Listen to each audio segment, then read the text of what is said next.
Who is going to get their first tree?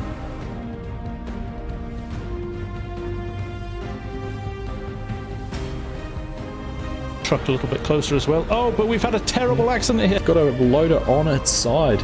Look at that, a bit of teamwork there. Do here, Args. Do they go for the smaller trees for volume, or do they go and find another big tree a little bit further away? GTR God is God. He's rolled his truck. No, he hasn't. Oh, that was close. He clipped a stump on the way out. He was at 40 degrees to horizontal.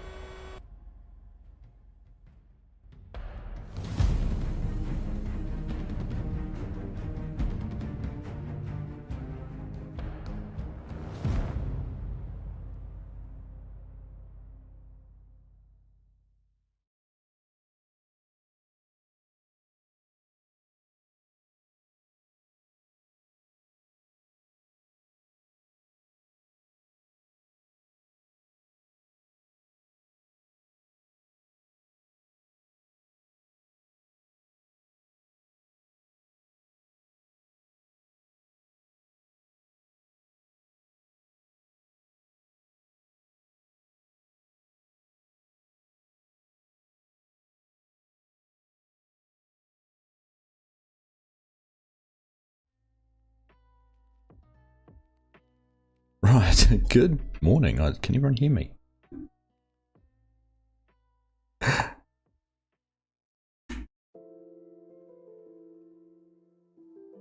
Right, let's try that again. Hello, can you all hear me? Good morning and welcome along to the Logging League.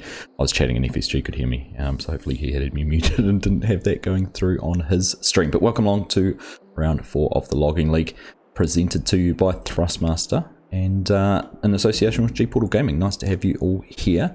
Welcome, welcome, welcome. We're just having a little bit of a delay with getting the teams in. There was a little bit of a hiccup with some equipment, which is just being resolved. And the teams will be here with us very, very soon, but we'll get Mr. FSG coming in as well. And we'll get started, but welcome along. Nice to have you all here. Hello, Chinook. Nice to see you. Yos watching. Do you know, I'm sure we've done this before. We've scheduled Logging League when F1's on. I said to FSG last night, I said, who was the idiot that did that? And then we realised that we've probably all know the result. You know how it'll happen.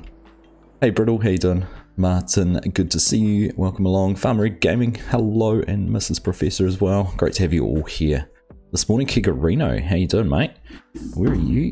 You're in a match coming up very soon, aren't you? A little bit later. A little bit later. We were meant to be in the first match, but with a little bit of a hiccup, so that's required some changing around. So Kigarino is going to get to watch the first one instead of being part of it.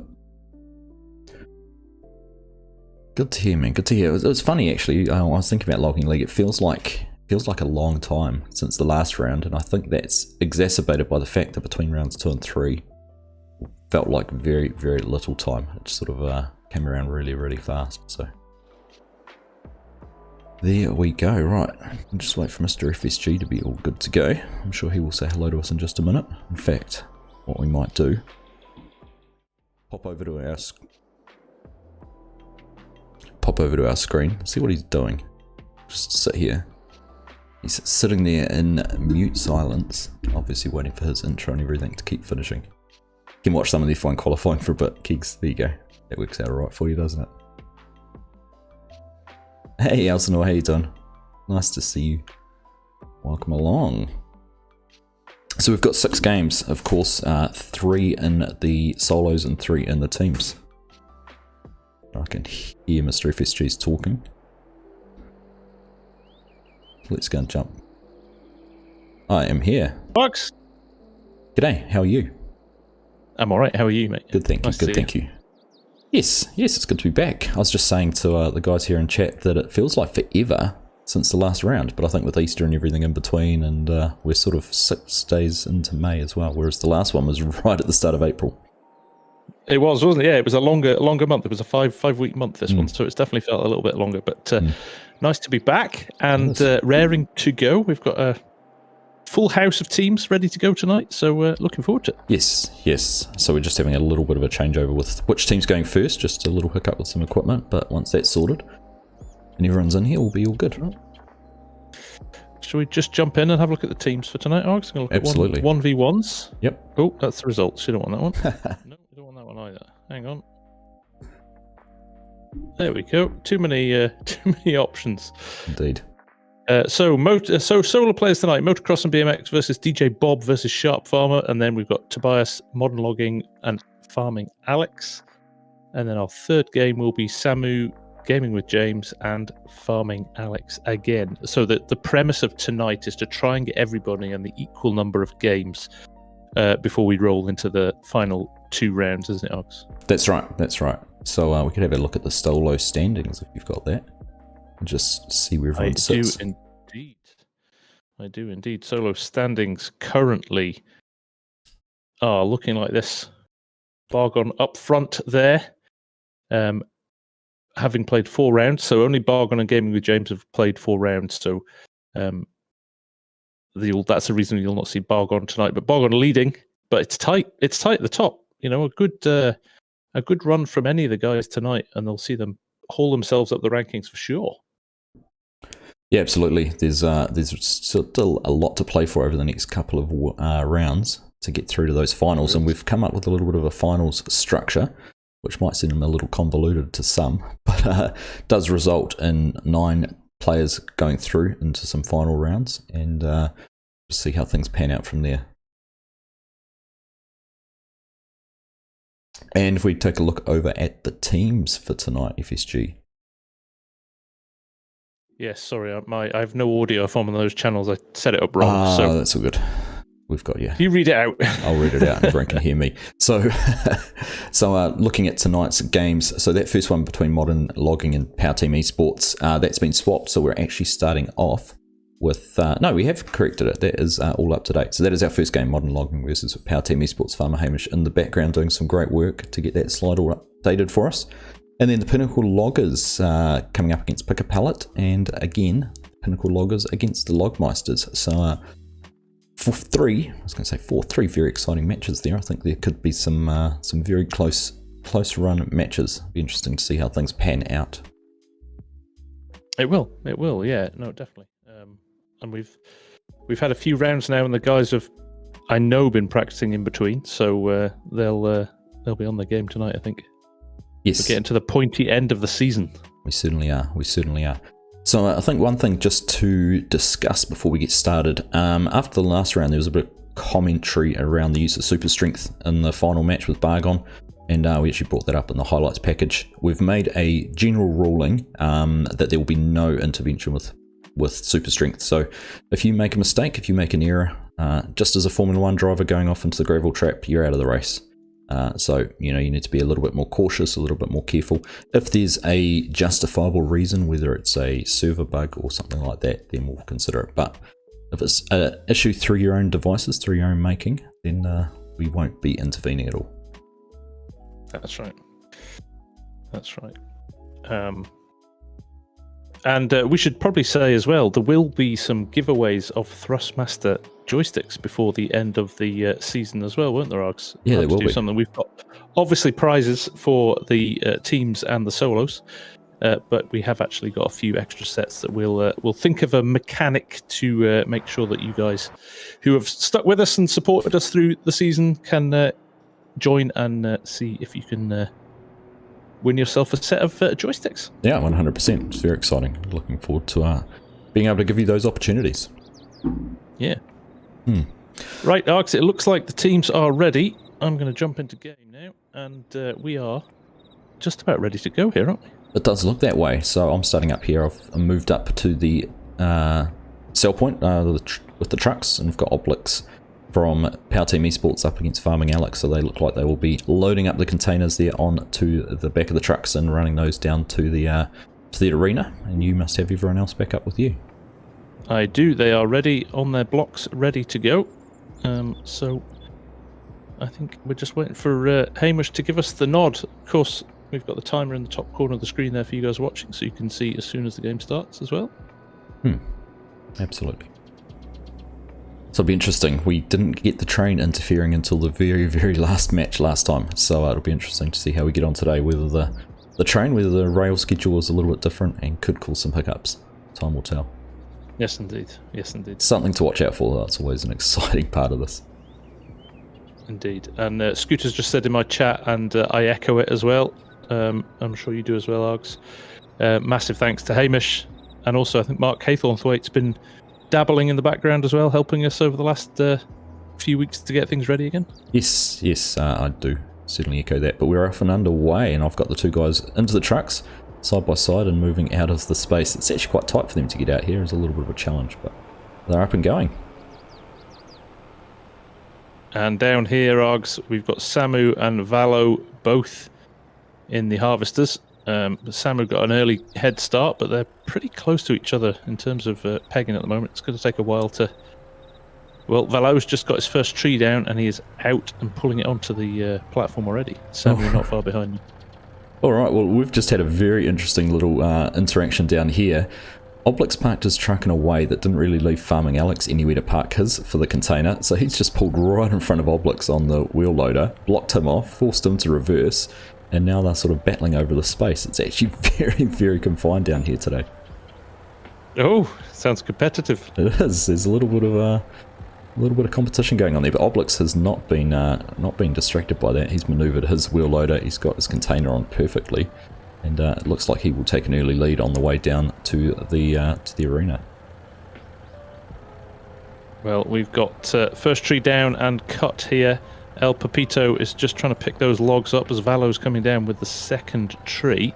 They've had a little bit of they've clipped each other actually and had a little bit of an incident. And Samu and Modern Logging just working away on the other side as well.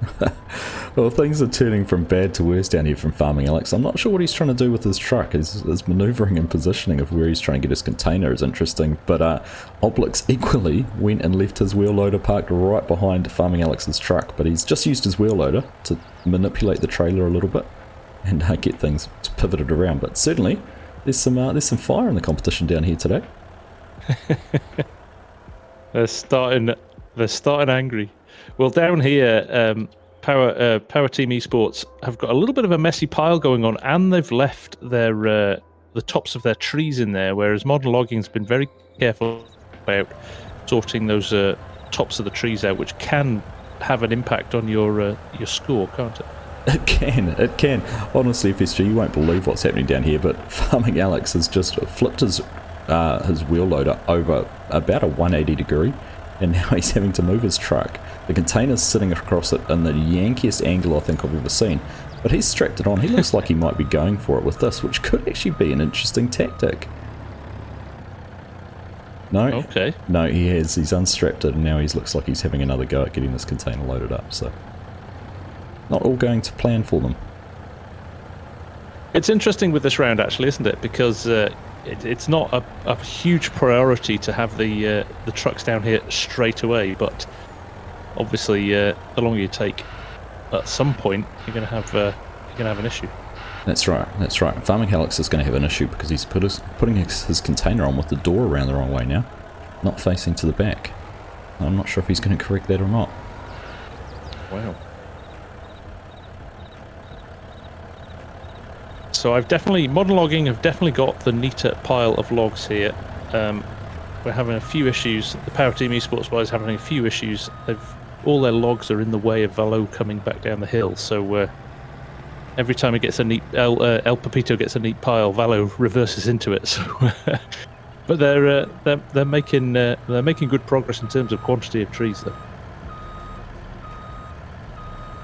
All right. So Farming Alex is strapped on, and looks like he's manoeuvring his way out of here with the container facing the wrong way, so it's going to be a bit of a challenge for the team. Interesting, what loader do they have, FSG?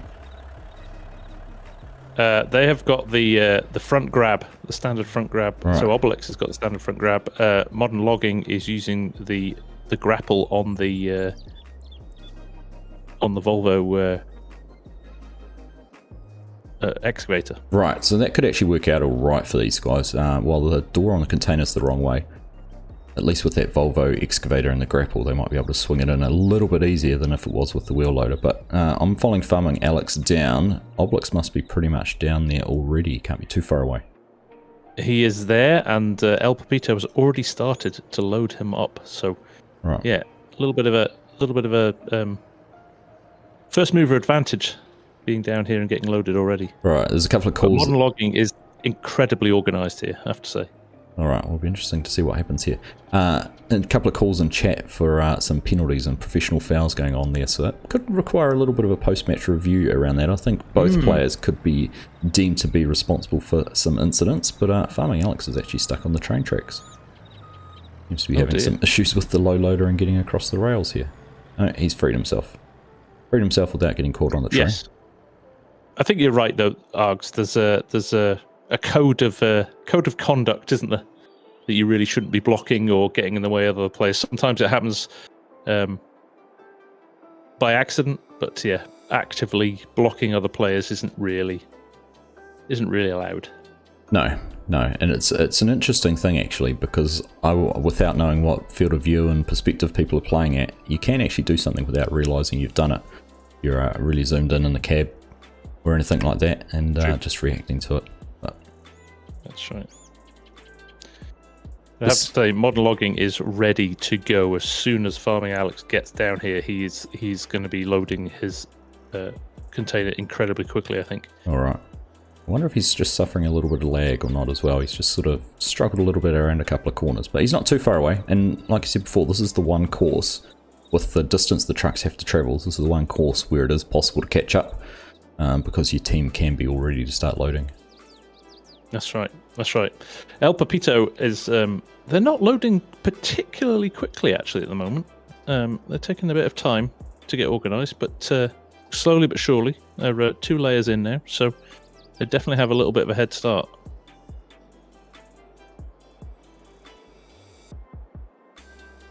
We've got an ETA on Farming Alex. He's just coming along the road now. He's not too far away. I've just sort of skipped ahead of him a little bit, but see if I can catch him again.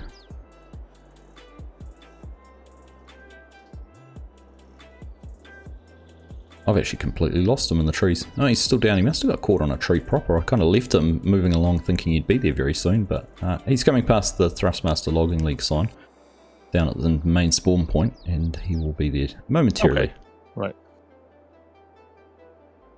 No worries. Well, it's safe to say modern logging is ready and prepped for him here. I think they've got more than enough logs for a container here. They just need to start loading them pretty quick.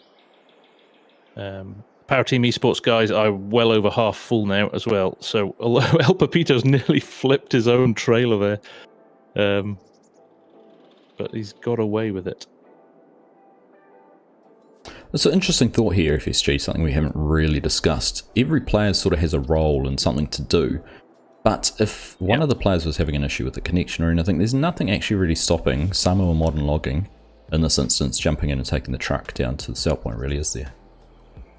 No, not at all. Not at all. And that's the beauty of it. You know, Samu is pretty much done here now. So, like you say, if Farming Alex is having issues, he could more than swap roles for sure.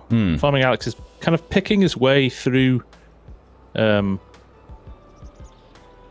actually the wrong way here, because he's getting in the way of the Power Team Esports team's kit. Valo has very kindly got out of the way to let him go through, actually. Yeah, it's not a lot of space. Not a lot of space. Right, there we go. Farming Alex is in position here. Modern Logging is off and running, but the Power Team Esports guys, I would say, are not a million miles away from being full. If El Pepito can get a couple of decent loads in, he will be ready to go, I think. Just watch Modern Logging. The first logs he grabbed sort of almost filled the bottom layer of the container. In fact, it did. So yeah, he'll grab these and get these swung in pretty well. Like I said, actually the positioning of the containers, almost a masterstroke from them here. Farming Alex has just driven in and parked next to Modern Logging, and he's just getting to work, getting these logs. I think there was some discussions going on there, wasn't it? Because yeah, that was beautifully placed. Oh, look at that load for Modern Logging there. He is fast catching up with the other guys. Absolutely. There's not much behind now. Now, Modern Logging, I mean, we've seen it in earlier rounds, haven't we? He is pretty deft at handling that machine, so...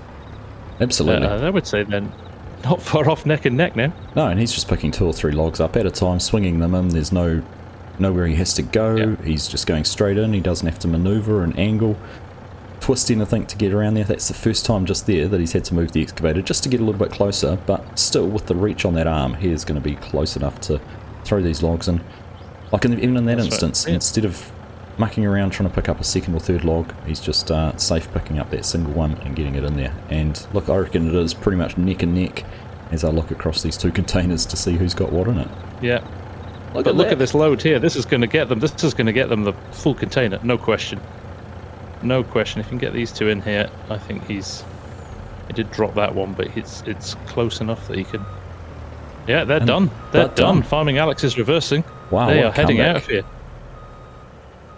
So the challenge is now going to be how easily can he get out? He's beached himself a little bit on those logs there, but he's got out of it. He's fine. But we have got issues here. We've got vehicles all over the place here. Yeah. Oh goodness, he's going to need a little push here from Modern Logging, who's moving into position. Yeah. Power Team Esports guys, if this backup here from Oblix gets it full, that's them full. And we've got a log across the way. Oh my goodness. Right.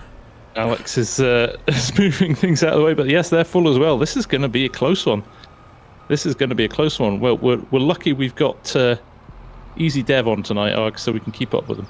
Indeed, indeed. So I'll stick with Farming Alex, and I'll let you follow the Power Team Esports guys. Yeah, so Oblix has actually chosen to go the other way out here. Because he was facing that way. I'm not sure if it's any faster or not. Be interesting to see what happens here. Yeah. I'm impressed Alex made it out first as well, Jos, but did you see the speed of that loading? That was hugely impressive. But Oblix is struggling around a rock, but no, he's on his way, so he's just following this dirt track. We'll see where he comes out. Yeah, Farming Alex has come to a junction. I would almost say he's a little bit confused there as to where to go. Yes, he's reversing. No, he's not. He's decided to keep going on this route. No, he's stopped. He's reversing again. Alright, well I'm following Oblix along down here by the river. We're almost over near the Super Chaos course, and I reckon that was almost chaotic. And there's a little ford across the river he is taking, and he is heading up. This is down near the paper mill, and he's managed to get beached on the train tracks as well. He's struggling with the angle and getting the low loader over. So Alex is struggling a little bit here. He's got stuck on a small ridge, but he is freed himself. He's going to run the other side of the tracks here and hopefully drop the road higher up. Yeah, Oblix has changed his mind. He's realised he can't get across that with the low loader, and he's running further along the river here. We said who'd bring something different. Well, I don't know if these guys meant to bring something different like this, quite like this, but it has certainly added some excitement to the first match. Indeed it has. It's been a close one. So Alex is on his way now. I think he's feeling more confident about where he's going now. All right. Definitely felt a little bit lost there at the start, but he's wedged himself around a tree here. Needs to remember he's got a very long trailer on. All right. Well, Oblix has just pulled out onto the road. He's going completely cross-country, and there is actually another little river crossing over here, is there? No, there is not. I'm not sure if... Oh, no, he may make it through here. It does look like there's a track going down both sides, and the river's not going to be too deep. And he's going for it. Alex is actually doubling back here. I was surprised he didn't just gun it over the railway line when he got close to the road, but he's decided to head up this way. The train has just gone past the Sawmill FSG, and we're coming into the backside of it. Completely different route. This is I'd love to map these out and see actually where everyone has gone. But Oblix is looking to me like he's going to make it here to the sell point first. Yeah, Alex is just coming down to the junction just before. I can see the train passing in front of us now. And there we go. Oblix has just crossed the line, just on 14 minutes. So here we go. Power Team Esports men have made it through first. Farming Alex has got himself stuck on the level crossing, unfortunately. The level crossing was down, and he got clipped by it. But he is on his way now. He's just about to cross the bridge. Modern Logging following him as well. I'm going to just pass the G portal and the THRUSTMASTER signs in a second. I can see him coming along there, FSG, and I can see you racing through the middle of the sky. You look like you're doing some good air running there. Yeah.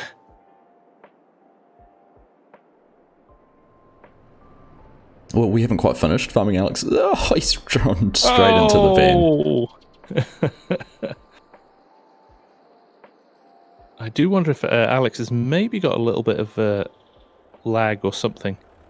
I do a few instances where there was elements that, maybe if he's lagging slightly, weren't in the same position on his screen as they are on mine.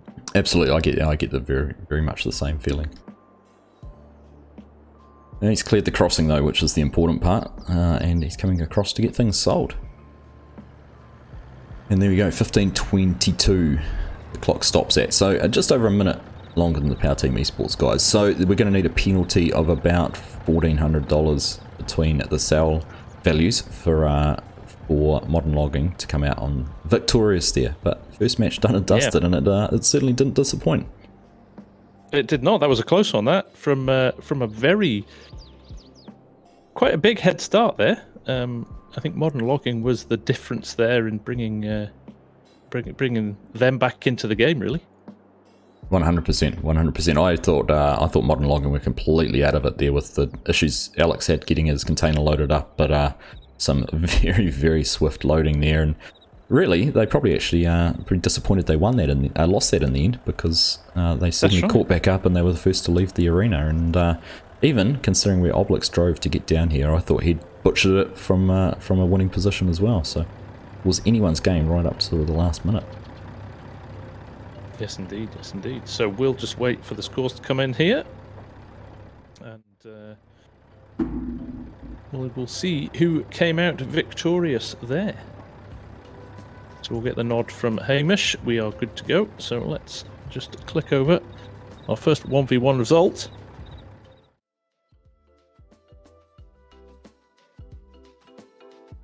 I'm looking at an empty screen. Well, I can see the scores FSG, and the Power Team Esports 1404, Modern Logging 1522. But Power Team Esports had a $1,000 penalty, which ends the match only 14 seconds apart. Oh, really close in the end. Really close. Do you know that time that Alex spent even just colliding with that van and getting stuck on that van probably cost him 10 seconds. So right down to the end, right down to the last few minutes, the last few seconds. I would say as well, if he'd not stopped at the junction and reversed and gone the other way, if he'd kept going and dropped onto the road lower down, he would have been fine as well. Yeah. So yes. Wow. Interesting how close the margins are, actually, isn't it? Yeah, it is. And again, shows that penalty is probably a very appropriate level that we've got it set at. It's working out very well for leveling the playing field. Yes, indeed. Yeah. So we are just getting ready for the next game. Those guys have just finished dropping out, and we are getting the next teams in. I think we're going straight for another 3v3 game, aren't we, Args? We are, and we're heading down to the other stage, the arena down near the river, with the predefined boxes and the little chicane, which has proved problematic the last couple of matches. But Pinnacle Logging coming up against Pick a Pallet. So a couple of established teams. Pick a Pallet have certainly been probably one of the form teams in this competition and been with us right since our first ever exhibition match. They have indeed, as have certainly Kegarino has been with us since the very start as well, hasn't he? Yes, he has. That's right. So we're just letting the guys log in there. But takeaways from that first match, FSG, what was your thoughts? A really impressive loading from Modern Logging himself rather than the team. But yes, no, they were properly organised, and I think even though Alex was arriving a lot later with the trailer, they had a beautifully stacked set of logs, and they were very, very quick at loading. Definitely impressive that was. I like that. Yeah, I'm sort of noticing it's a bit of a trend. If the operators are experienced with that grapple excavator, then they can load logs very, very quickly, and I'd say even quicker than the wheel loader. Where they have a good stack of logs as well, if they don't have to move it, because it's not the fastest piece of kit, it can certainly turn a game around. That's right. There was real rhythm to try saying that. Real rhythm there to Modern Logging. Once he got into his stride, he just kept it was like a pendulum, just swinging, pick up and unload. It was great. It was very good. Great to see. It was. Darth Horlick says that was quick loading with the Volvo grapple. Indeed it was. Indeed it was. All right, so we're just waiting for the teams to get all loaded in. And down at stage number 2, we've got a few of them here.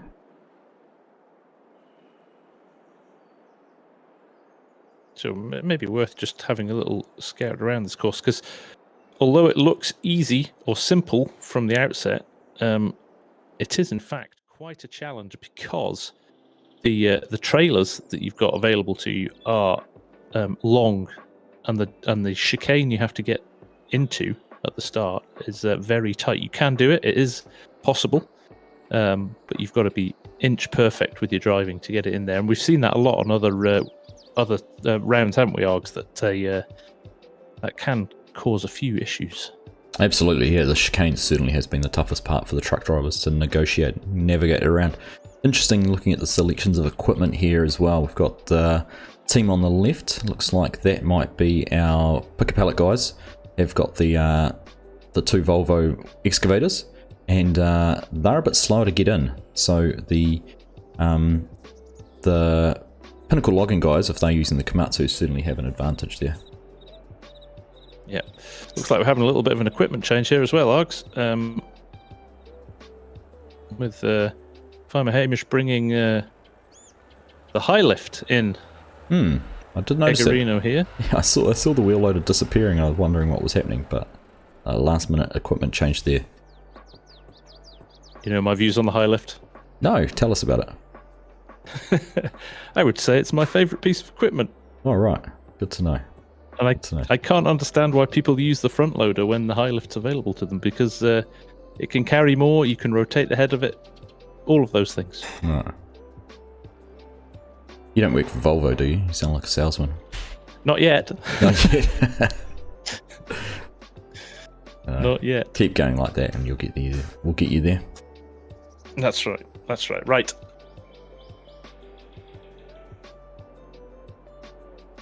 So it looks like we've got 6 competitors in here. Kigarino gaming with James and Sharp Farmer for the Pinnacle Loggers, and then Schiffelmeister, Tobias and Faban on the picker pallet side of things. So no Akiki today.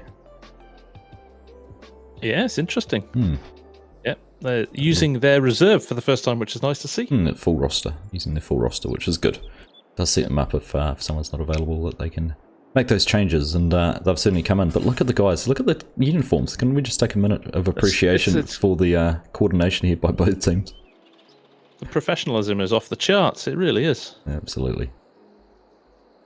Right, there we go. Hamish has called starters order, so we'll be underway any second now. Oh, Sharp Farmer just disappeared. Now he's back.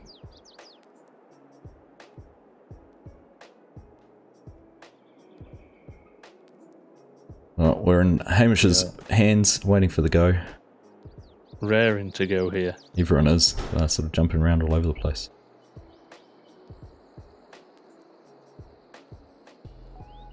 He's building up the climb. Hamish is holding them for a long time. We'll go.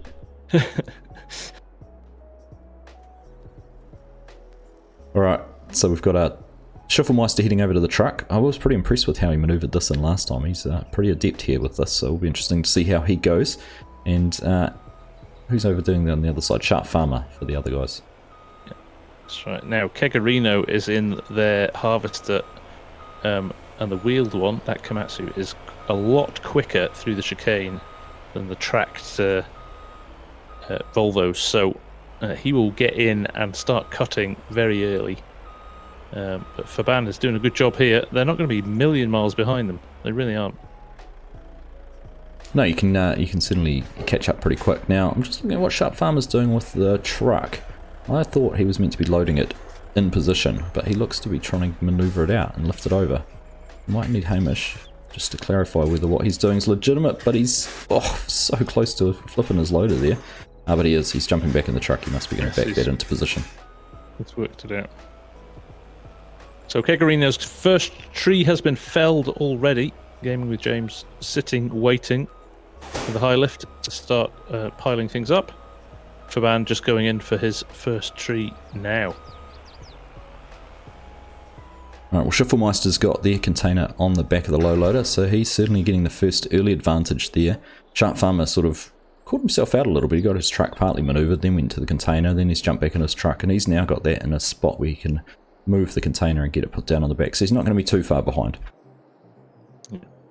And similar to the first round, it doesn't have a huge impact early in the game, does it? If your truck's not there straight away, I think it has a lot more impact in the solos games. No, but he's doing everything he can to try and tip his wheel loader over, and he's almost on the side. I don't know how he's going to recover from this, FSG. Oh dear. Oh, he's done it. Oof. He's got off, but this container's in a horrible position, though, isn't it? This container is in a terrible spot. I don't know how he's going to recover this. This could be interesting. Farmer Hamish watching intently with his referee's hat on. Indeed. Oh, there we go. He's managed to pick it up with one fork using some benefit of farm sim physics, but he does have it facing the wrong way now, which is going to make things a little bit hard for loading.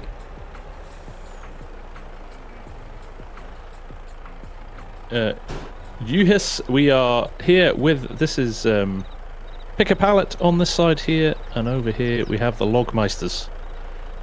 Pinnacle Logging. Sorry, Pinnacle Log. Giving James a huge pile ready here. He is stacked and ready to go. He just needs a truck now. And Schiffelmeister's in and prepped and ready. So although he's in, they are still cutting trees down. But they've got their first set of logs in. Tobias is ready to go here. Schiffelmeister's manoeuvring the truck again into position. Alright, well, Sharp Farmer's got the container dropped on. It's a little bit off to the side, which actually could work for them with the way that Volvo high lift works, being able to pivot things around. He hasn't strapped the container down yet, so I hope it's not going to go anywhere. And he's getting into his Volvo. So I wonder if Farmer Hamish has said you can get it loaded on the truck, move it out, and then twist it around if you wish. But I reckon he could have almost left it sticking at the side a little bit like he was, and Gaming with James could have approached it from a different angle. There we go. Ruling from Farmer Hamish, official ruling there from the referee, as he's been given permission to relocate it from out here in a little bit more space. I've got to say, Tobias has been super rapid with his loading here. They're already getting on for half a container full. Very impressive. I reckon Gaming with James has just about got half a container sitting in that high lift waiting to go. That's true, yeah. Yes, thank you for clarifying, Akiki. My apologies there for dishing out the wrong names. I just see the train going through in the background now. I think we decided it was at about a 4 or 5 minute loop. So just keep that in the back of your mind. We're at 4 minutes 40. So around that 9 minute 40 mark, the train will be here. Around the 9 minute mark, the train will be up at the sawmill. So interesting to see whether that's going to cause us any issues. Sharp Farmer's on his way in and now having to negotiate the chicane and the difficulties that come with that. And he does look like he's managed to get himself a little bit stuck. It is really tight through there, isn't it? If you don't get it bang on, you can get into all kinds of trouble. It's almost like it follows through. If you don't get the first turn right, it follows through to the second turn and the third turn. He's done a good job there. He's gone all Sebastian Vettel on that one. Yes. Race right game through with James. I'm just looking to see if he's going to bring it right back to almost level pegging with this one load. I was just coming over to have a look at the Picker Pallet team and see how full they are over here. About 2/3 I'd say FSG, so let us know what Game with James does with this one grab. Yeah, I would say probably a little bit less than half full, but that was some speedy loading. Well, the difference is as well, for Barnes only just cutting down a tree, and Tobias actually has nothing to load at the moment. So I've seen this a couple of times. They were almost like their truck was there too soon because yeah, there wasn't any logs ready. That's right. He has got some trees actually cut down around the other side here, but maybe they were to get out of the way to get some better wood to load in because they've kind of cut those ones down and then left them there. That's right.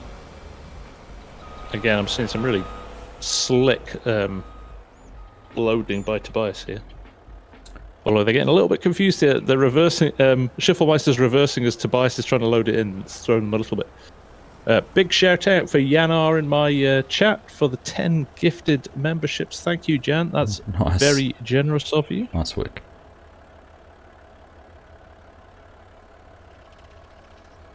Right, they're nearly full. The guys are nearly full here. Logmeisters are, I would say, maybe one good tree away from being full.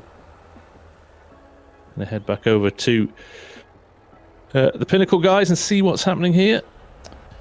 Gaming with James has got 4 logs in, so not the biggest load, and that's the difference. If you're not using the high lift there to its full capacity, you are really disadvantaged. We saw last game, Modern Logging was picking up about that many logs with the Volvo and just being able to pivot and twist it around. But I reckon if he can squeeze up and grab pretty much what Kigarino's got ready for him to load, he'll be full because they are not too far away.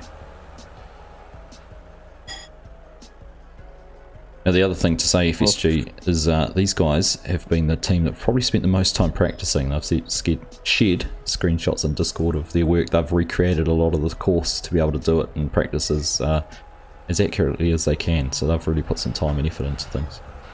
They have indeed. Well, Tobias has just closed the door of the container and Schiffelmeister is on his way. If he can navigate this chicane, and he's taking it nice and slow as well. He's caution being the best part of Valor here. He's going to take his time, make sure he gets this right. Even when you're taking it easy, you can be incredibly tight. Look how tight that was there. Yeah, so Game with James is out and away here. Nice. Yeah, nice. Game with James is just getting a few logs. If he can get these picked up, they will be full. And nice to see Tobias coming over here and giving some moral encouragement to the guys there in chat, telling them to keep working. They're only one tree away, so hopefully with this one loaded up. What a difference it would have been. Gaming with James was probably sitting with that load in the high lift for a better part of a minute or two, waiting for Sharp Farmer to get in here. So what a difference that would have made if he was able to get those loaded up a bit quicker. That's right. That's right. Right, Schiffelmeister's well on his way here. He's out on the main road now and gunning it towards the shop and the roller coaster. Nice. Well, Sharp Farmer's shut the doors, or Kigarino's shut the door on the container, and Sharp Farmer is making his way out here as well. So we'll see how well he can get around. He's going to need a little bit of a push here from Game with James with the high lift. Get that trailer twisted around a little bit better for him, maybe. Oh, he's managed to get him. The train's just passed us again here, Args, as well. So that is going to, I think, be out of the equation for any issues up at the sawmill. Right, it could be an issue for Sharp Farmer. He has to go over the train tracks once. Oh no, he doesn't. No, he'll be fine. We're on the right side of the tracks here.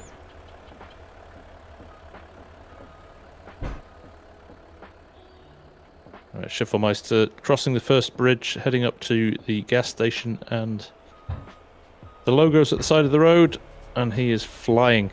Got an open road, no traffic in the way, all looking good here. Alright, and the train's just gone past us as well on that 9 minutes 40 mark, so bang on 5 minutes for that lap. But Sharp Farmer's really got himself into a little bit of a pickle here. Gaming with James is doing his best to help him get things unhooked, unconnected from the fence. Hopefully they're going to be able to get this manoeuvred out. There we go, unstuck, and that should see him out of the chicane and on the way down. Indeed he is. We're getting a lot of love for Schiffelmeister's driving here in the chat. He has been super smooth and slick on his way. He's not had any issues at all. He's over the line here, and he is sold at 10:33. That is a fast time. That is an impressive time.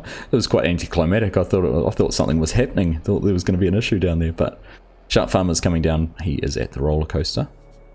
He's actually taken the route, and I wonder why more people don't do this and actually carried around the back of the roller coaster to swing onto the main road. And a lot of people seem to turn before the roller coaster, but I reckon the way he's going is just one turn, just the left-hand corner here. It's negated quite a lot of the intersections. And he now has a straight run all the way down to the sawmill.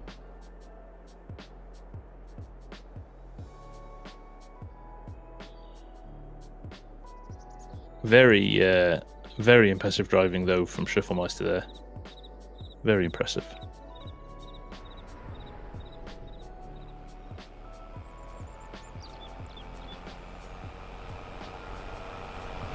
Yoss is giving me F1 updates as well. Oh, Thank right. you, Yoss. What status quo? We won't give any spoilers.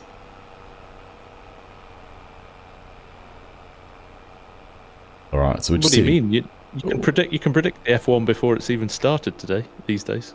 That's true. That's true. We're just coming past the gas station. Halfway along, I can see the G Portal sign and the THRUSTMASTER sign. Again, a big shout out from both of those companies for supporting us. G Portal providing the servers, and THRUSTMASTER obviously has our naming rights sponsors, and coming through with some goodies that we'll be able to share with probably the winners of our competition, and hopefully some within the community as well. For those of you watching. That's right. That's right. Yeah. But Shark Farmer is here.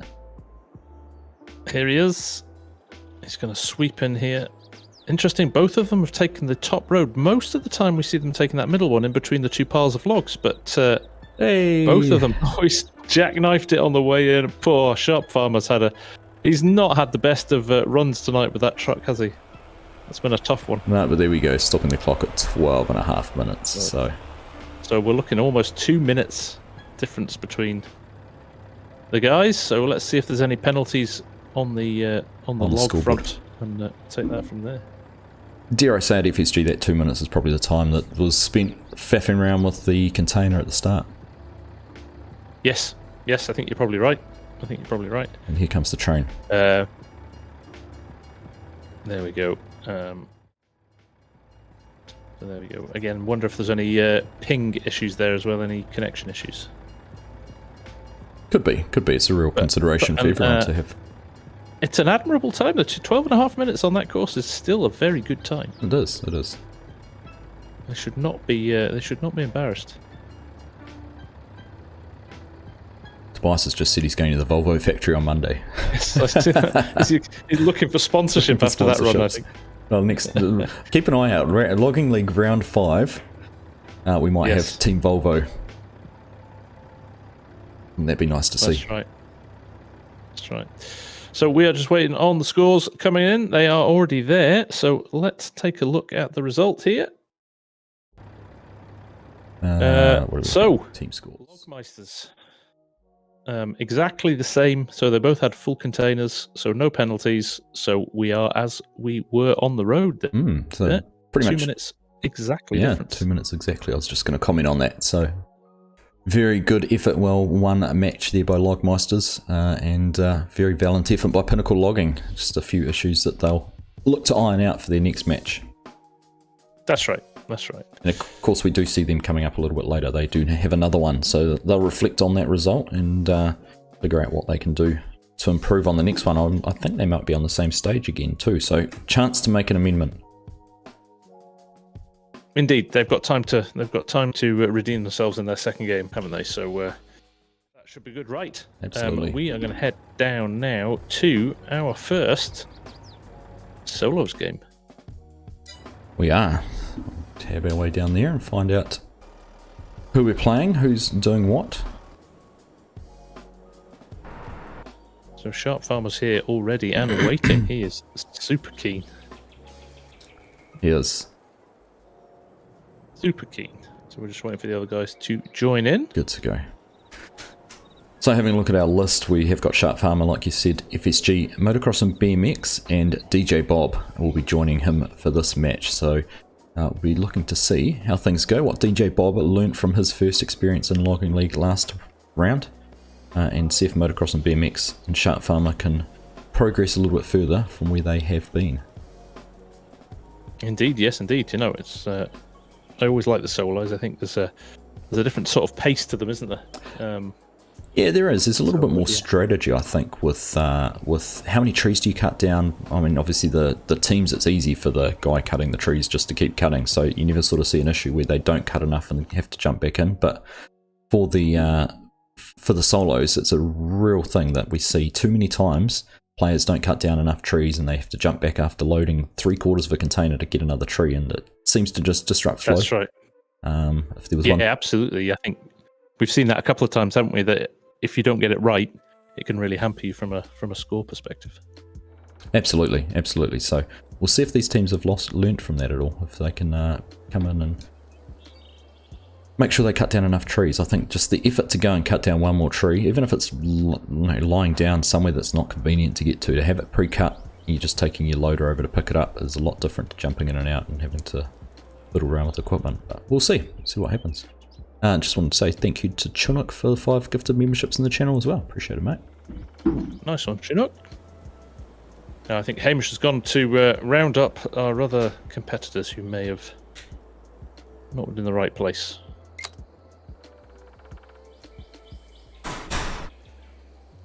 It's good as Workbench is saying in the final we should have an Argsy versus FSG versus Hamish solo match. I'm down for that. I'm down for that if you are. I'm always keen for a bit of logging. Yeah. So Motocross and BMX is now here as well. So we are waiting, I think, just for Farmer Bob. DJ Bob. You did this last week. You did this last time. I know, right? Too many Bobs. So what do you think the main challenge on this course is? Positioning your truck so that when you leave, that you don't get either snarled up in the fences, or when you're loading your container, you're not having to kind of maneuver it more than once. I think we saw last time, I think it actually was Motocross and BMX did a very clever thing where he parked his truck half out of his exit and then drives over. But yeah, it's going to be interesting. Some interesting tactics on this one. I don't know what you think. Do you think that one of the stages is more beneficial than the others, or do you think it's pretty average? I think actually the center one, you almost have to make 2 turns, whereas the other ones you can actually straight line it a bit. So maybe it's slightly more difficult if you're in the middle. I think so. I think, as you say, that the very end right-hand side one, as we're looking at it from the solo stage sign, is probably the best one because you can straight line it, and then you're heading on a straight line out the access road. So that's right. That's right. But I don't think we're only talking seconds here. I think if we get a match where we have a result being decided by seconds, we'll look past those little advantages or disadvantages and just be excited how close it is. That's right. That's right. So it looks like, just to comment quickly, DJ Bob seems to be struggling to find the server right at the very second, so we're just waiting for him to join and then we'll be good to go. But he is in chat, he is in the server and in game trying to find us. Yeah. I think it's that classic thing where you have to go backwards and forwards a few times sometimes to see the server in the list. Indeed. Now, Sharp Farmer is our Logging League Superman because he has quickly ducked into the phone booth and he's changed out of his red overalls. He's now gone into his black uniform for the solo match here. Very good. Very good. Alright, Mark Thor's saying we should add a poplar baling course. Poplar baling? That'd be too much like Farm Sim League. Come on. That's technically logging, isn't it? The trees. Yeah, I don't know. Alright, Motocross and BMX is excited. He's ready to go. Jumping for joy. Doesn't have the health and safety award though. He's just rocking the plain old John Deere hoodie. Yeah. Give Sharp Farmer the health and safety award. I like it. I like it. Right. Just another couple of minutes, hopefully, for DJ Bob to get in, and then we'll get things underway. Yes. Just kind of look at all of the players can nominate their equipment ahead of Logging League. It's something Hamish organises with them through the Discord. So, actually, looking at Motocross and BMX here, he has gone for the dual Volvos, the grapple and the tree cutter there. And if I come over to the middle here. DJ Bob's gone for the high lift, and no, it's just the standard. The Volvo. It's just the standard wheel loader. Oh no, it isn't. Yeah, it is the standard wheel loader with the Volvo. And what's Sharp Farmer running, Args? He's gone the same. He's got the Komatsu processing unit, so the faster tree harvester, but also just gone for the standard grapple. Interesting. Do want to comment about the length of DJ Bob's truck here. He's gone for the triple axle Volvo. It's a pretty long setup when you see it there altogether. It is, isn't it? It really is. Yeah, again, yeah. I can't get over no one using the high lift. It just seems a no-brainer to me. Like, looking closer at these loaders with the grapple, right? You've got to push up and then use that claw to close down across the logs and pull them back in. The high lift, you just basically drop it down on top and it closes from both sides. So it's basically the same as the Volvo grapple here on the excavator, but triple the size, triple the capacity. You can twist it around, you can maneuver it and put it in wherever you like. Yeah, it is an interesting one. It does intrigue me as well. So, but obviously, there must be some reason for it. They must be comfortable with it, practicing with it a lot. Absolutely. That's the beauty of it, isn't it? We shall see. Yeah, it's the beauty of the logging league. So it is individual choice. It's preferences. There might be a reason why they're comfortable with using something, not so comfortable with using another, and just see how things pan out for them. So. Yes, indeed. Tobias is saying in my chat, high lift is quite difficult with joysticks, in my opinion. That's interesting. I can understand that because you're not steering or anything like that. The joysticks. That's right. Yeah. That's right. Yeah. So, we're going to have to make a bit of call here. Hamish is asking us to fill. Fill for a bit longer. We should go down to one of the courses and you can demo how the high lift works, FSG. I couldn't I? Yeah. I know my joysticks. I managed to do that brilliant thing the other day where I was removing certain key binds, and I misclicked, and instead of removing the key bind, I wiped my entire key bind. So I'm slowly in the process of finding ones that I had changed that I need to change back again. So. Have you not learnt to have a backup of your keybinds XML? I have now. That was me learning when I did it last week. Look at that, folks. Thousands of hours into the game, made the same mistake 10 times, and he's finally learned how to avoid doing it. Yeah. It's one of those things. It'll never happen to me, and then it happens to you. It happens to you. Yeah. Let's see that thing where you save a copy of them. Yeah. That's what you should be doing. You should. So there we go. Right. I'm sure. Wouldn't it be interesting if this slight delay here with Bob joining leads to the train coming into play because it's a different point on the map and it's 5-minute loop?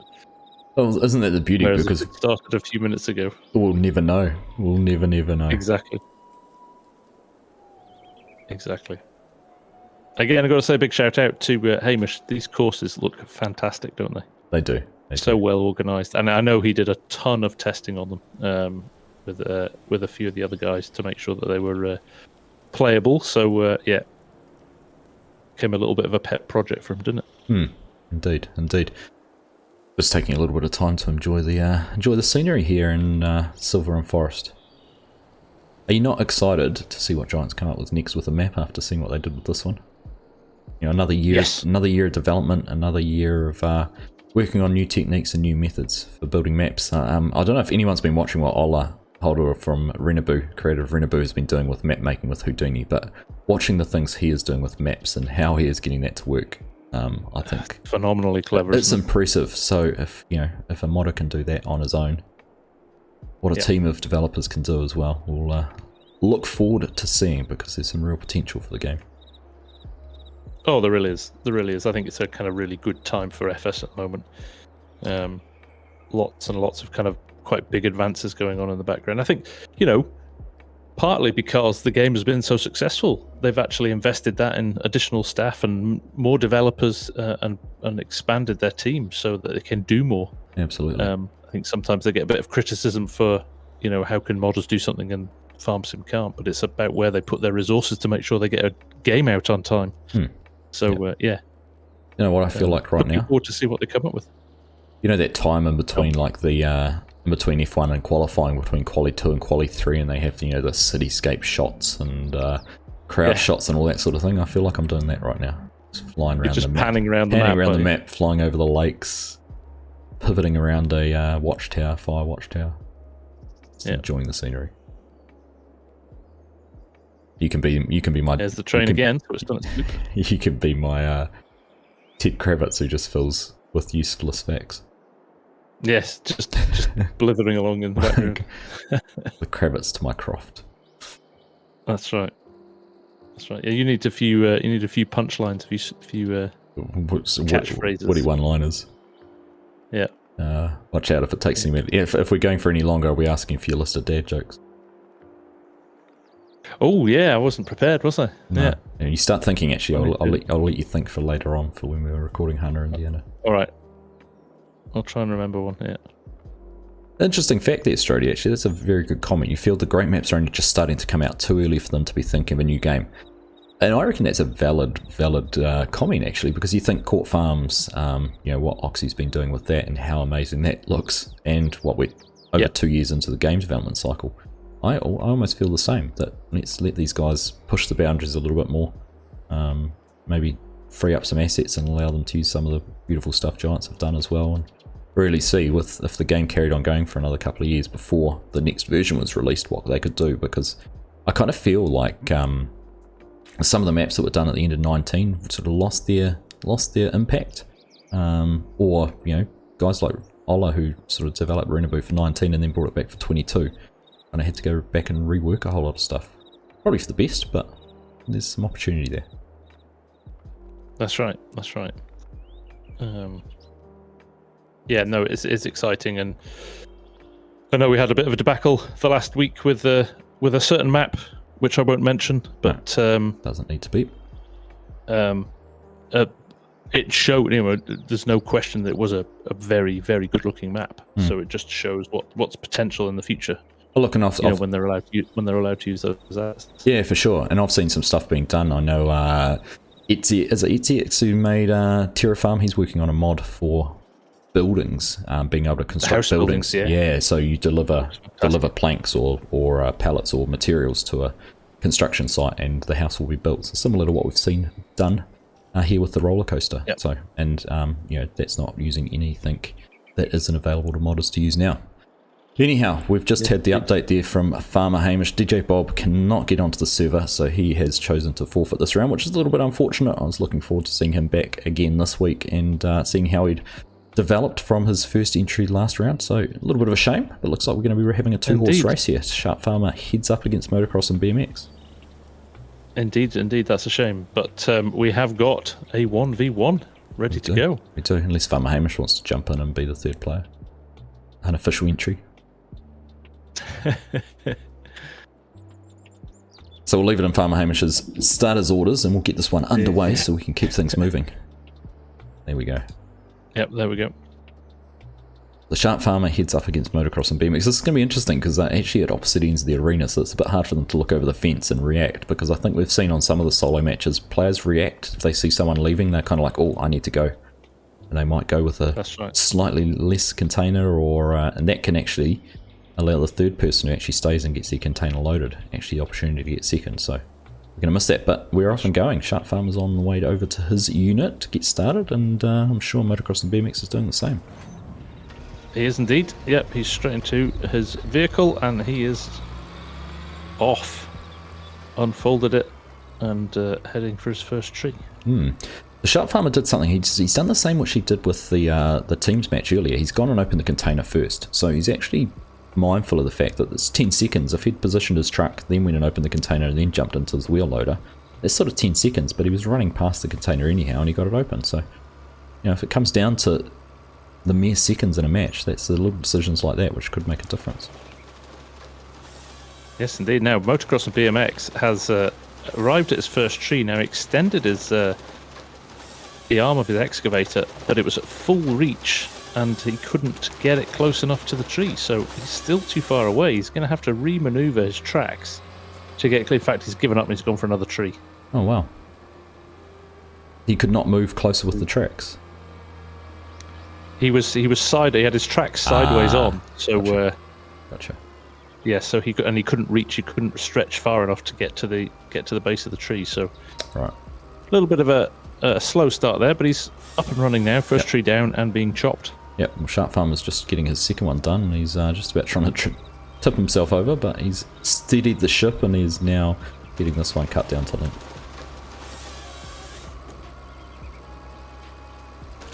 What about you? I find that the people who use the wheel loaders for loading are a little less careful with where they position their logs. Yes, I wonder if it's because they can, you know, almost kind of slide them along on the ground and get them into a nice position. Yeah, I think it's 100% that. They've got more speed and more maneuverability probably than the Volvo excavator. But as we saw in the first match with Modern Logging's loading, if you've got a good stack of logs all in one spot and a very adept operator, then they can load up pretty quickly. That's right.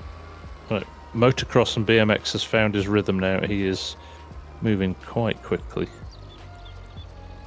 He's onto his third tree now, and he's got a pretty nicely organised pile here. Yeah, Sharp Farmer's just getting his third one. He's being a little bit selective with his trees. He's really going for the big tall wood that's in here.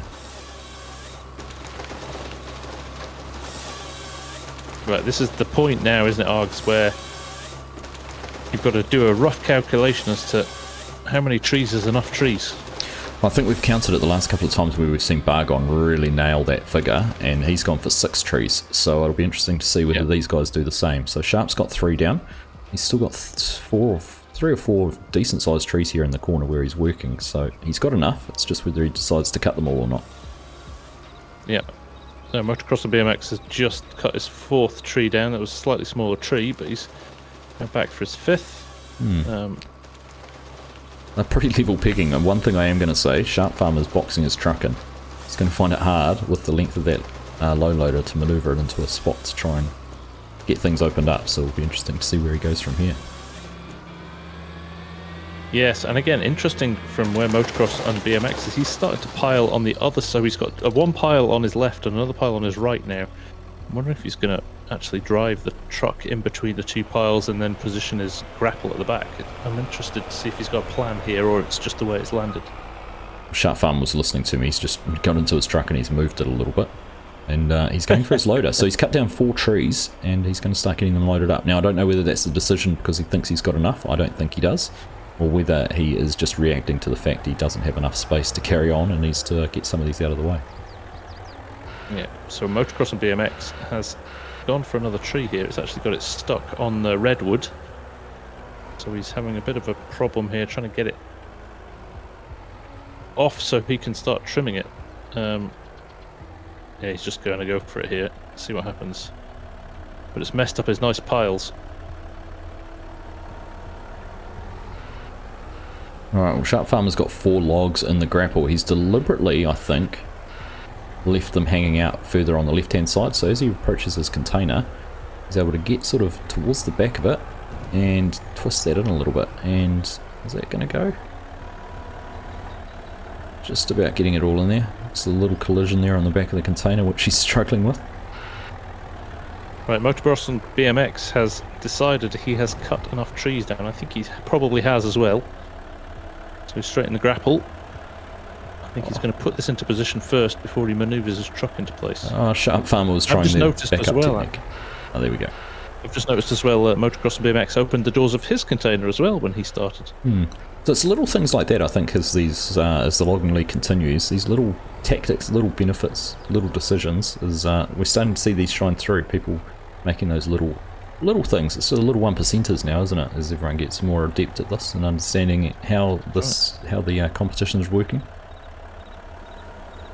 So interestingly, over here, Args, Motocross and BMX has got logs on. He's got 3 piles of logs on 3 sides. He's driven his excavator into the middle, almost like it's created a parking space with the logs.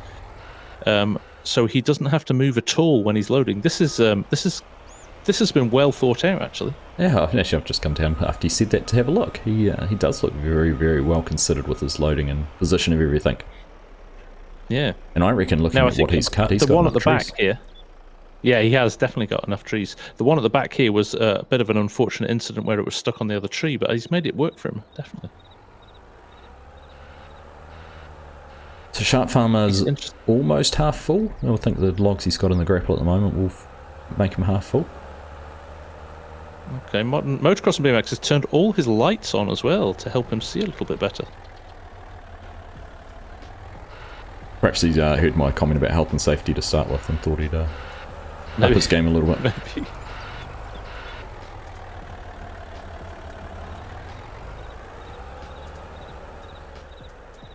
So Shark Farmer didn't get the best of the last load in. He managed to drop one log, but and he's at the point now he's just picking up solo logs to clear things up and make more space and use everything he's cut down. And this is where the manoeuvring time of this wheel loader, I think, is a big disadvantage over the excavator. Well, I have to say, while we're here, Motocross and BMX is rapidly loading up his container. It's interesting the way he's set up here. His tracks are spinning as well. It's almost, I'd love to know what his setup is, how he's using, but he's flying here. He really is.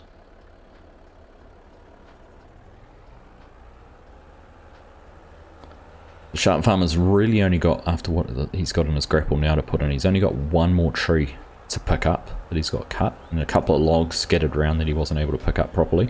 Don't think it's going to be enough. And interesting again to what we said at the start, Args, about having to stop and break your flow to cut down another tree. That's right. That's right. I don't think he had any other choice because of where his logs were stacked and where he'd got himself into, so he had to sort of get them out of the way to be able to move the truck around, but see how he goes. I tell you what though, Args, Motocross and BMX is a couple of logs away from being full here. He's loaded this in double quick time. That's pretty impressive after seeing how far Shark Farm was full already in his container. To hear that's pretty impressive. So he's got he's got 5 logs here. This will go a long way to getting him full, but like I said, I still don't think it's going to be enough. So now, interestingly, Motocross and BMX's container looks full, but rather than getting out and checking, he's just pushing another log towards it to see if it's full, and it's not, so there we go. Motocross and BMX is out of here. The Shark Farmer's not far behind, actually. Do you know the 4 trees Shark Farmer cut down has just about filled his container, and he's got 3 logs just loosely scattered around, which would have been the difference. Well, Motocross BMX is out of the arena. He's got the tight turn there. But he's... Oh, wow, that was incredibly impressive, the way he got out of there. And he's on his way. That is impressive. So, yeah, I'm actually blown away that Shark Farmer's managed to pick the right trees, get himself pretty much a full container, and just, unfortunately, lost a couple of logs as he's been loading, as is the case here with this grapple. That's the other advantage of the high lift, is it has those little finger grapples which hold things in place tighter too. That's right.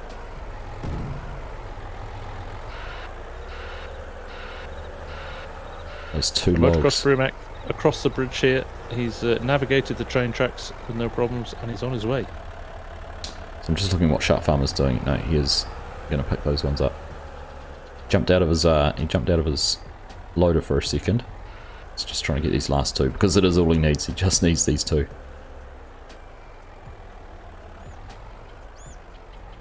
So did he have to cut another tree down, Args? No, he hasn't. I don't think he has. Right. He spent the time going around and picking up individual logs rather than cutting a tree down and giving himself a stack of 5. Still 4 or 5 logs. I think he's full now. Ah, no, can't quite be full. It graphically looks full, but he went out to check the container and can't have been. So, while he's... Oh no, he's moved the wheel loader out of the way, he's closed the door and he's into his truck. So while he's been... I've got to say, while he's been very smart with which trees he cut down and he had the right amount, if he'd cut one more tree down, he wouldn't have had to muck around picking up solo logs. He would have had too many trees cut, but it's just that, yeah. Yeah, and Motocross and BMX left a load of logs on the ground, and I think you're right. It's maybe better to cut just an extra tree down while you're in that rhythm than it is to go back and try and do it later on. Yeah, Mark Thor said lots of faffing, and that's exactly the key. Lots of faffing. Have you seen the train in your travels? We have just passed the train. It's heading just now towards where the shop is. So, yeah, it could come into play if Shark Farmer's not out of there in the next couple of minutes. Yeah, he's just heading out now. He's escaped the arena and just getting towards the train crossing. Well, the first one he has to go across, and I can't see the train coming here, so he's going to get across that without any issues. But he does have to cross the tracks once more. Right, Motocross BMX passing the THRUSTMASTER and the G-Portal signs, and they're heading on up. So Shark Farmer's taking a different route, FSG. He hasn't stayed to the road, he's following the river.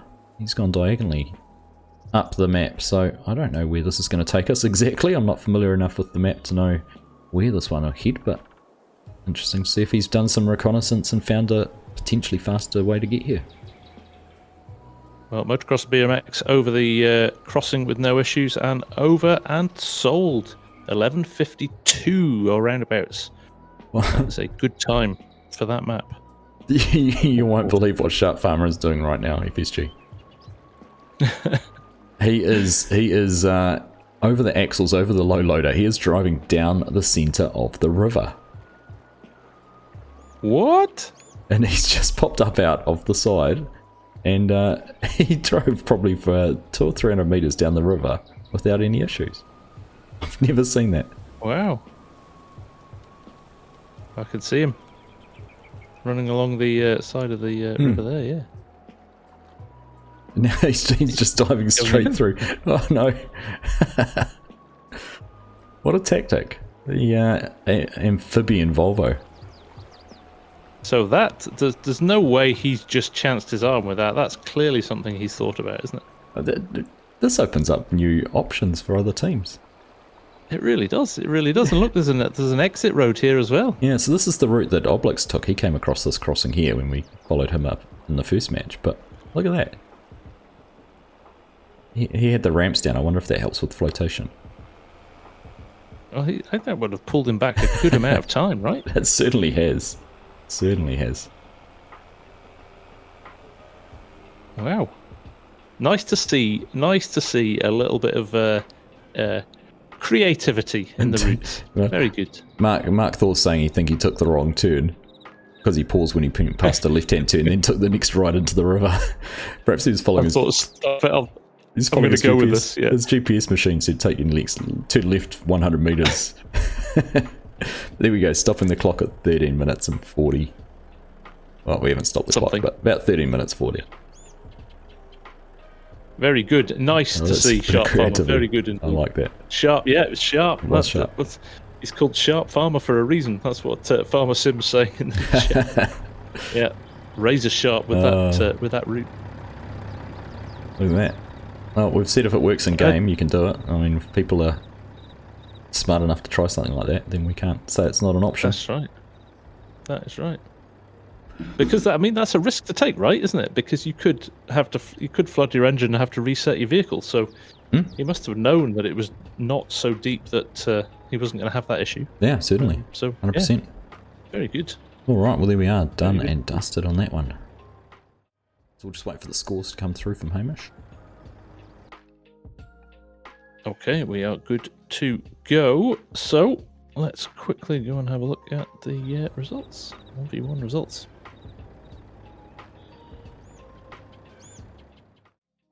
So Motocross and BMX there, again, both of them very close to maxing out their containers.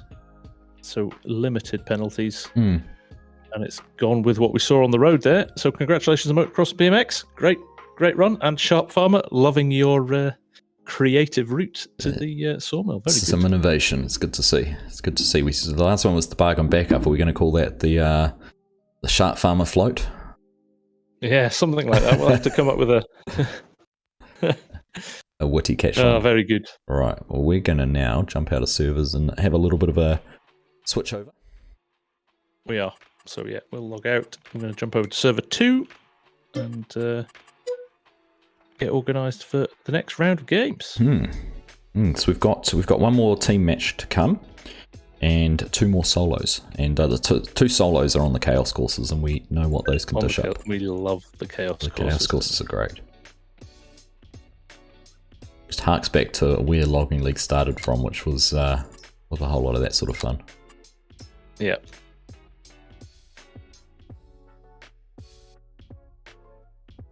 Cranky's just arrived. Evening, Cranky. Nice to see you. Hey, Cranky. Farmer Sim says, do you know what? Saturday Night TV is nothing on this.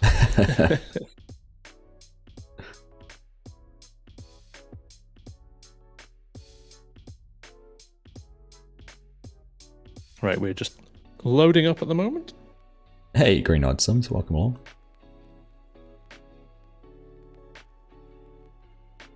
You're going to need a barge. That's not a bad idea, Dan. The old days when the lumberjacks used to float the trees down the river. We're going the other way.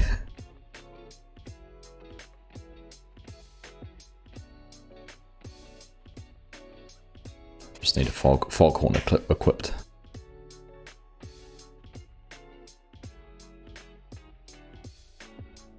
It's actually interesting, FSG. I posed the question in the Discord chat about where everyone was from, where we had players joining from, and just going back to have a look at that. At the moment, we've got Australia represented, Finland, the USA, France, Switzerland, the UK, Canada, Germany, Norway, Denmark, Sweden, and Spain. So it's a pretty broad collection of players. It's awesome.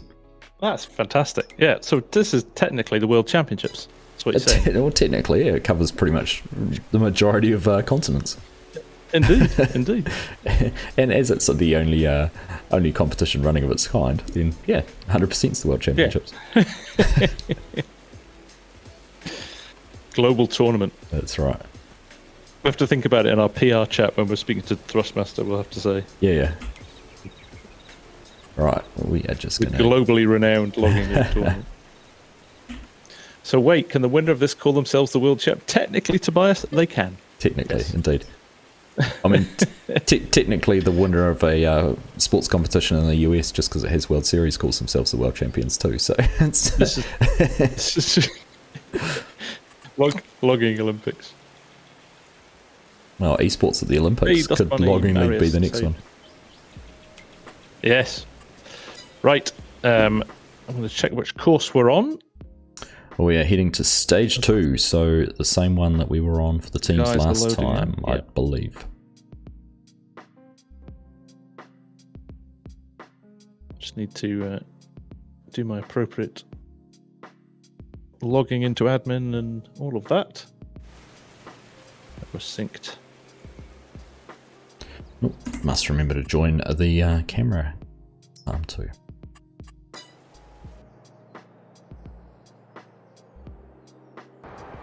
Alright, so we'll take a look in just a sec at who we have joining us.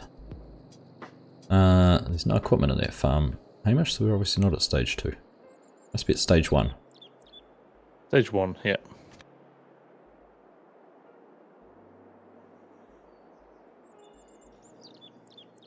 There we go. Stage 1. Right, we are. Stage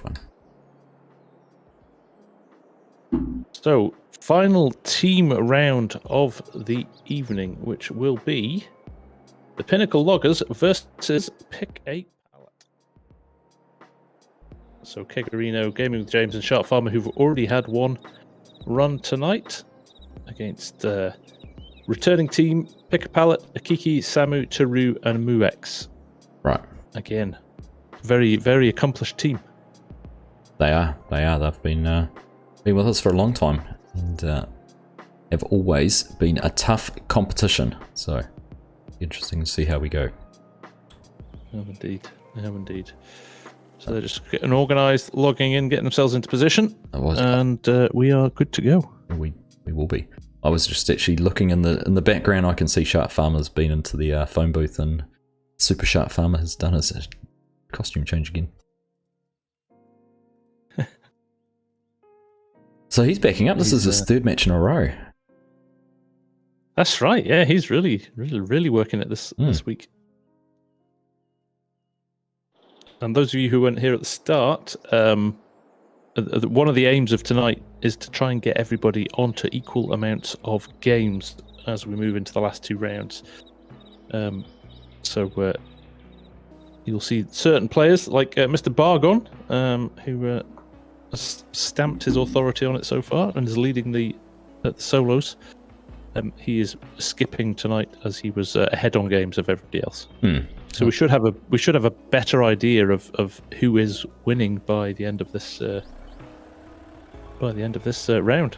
That's right. It just looks like we're getting another gear change here with the Pinnacle Logging having their wheel loader swapped out for the high lift. So we've got 2 high lifts and 2 Komatsu. We've got pretty much identical equipment here. So this is going to come down purely to player versus player.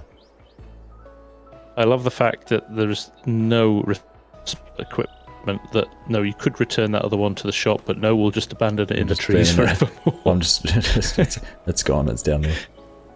Imagine if we had a record of all the stuff that's been abandoned. All right. Do you want to head up to the trucks and follow from up at that? I will indeed. Yes, I will head up to the top and we will watch from up there. So let me just jump up there and watch the guys as they head down with the trucks. Robert Kelly, if I joined the competition, it would be the example of what not to do. Logging doesn't like me. I'll stick with watching Logging League. He's getting a lot of moral support for that as well. From everybody else. Oh, I'll tell you what, watching some of these guys work, it does make you feel a little inadequate in your own abilities. I'd swear I'm not looking forward to the exhibition match at the end of the year, because it isn't going to look anything like this.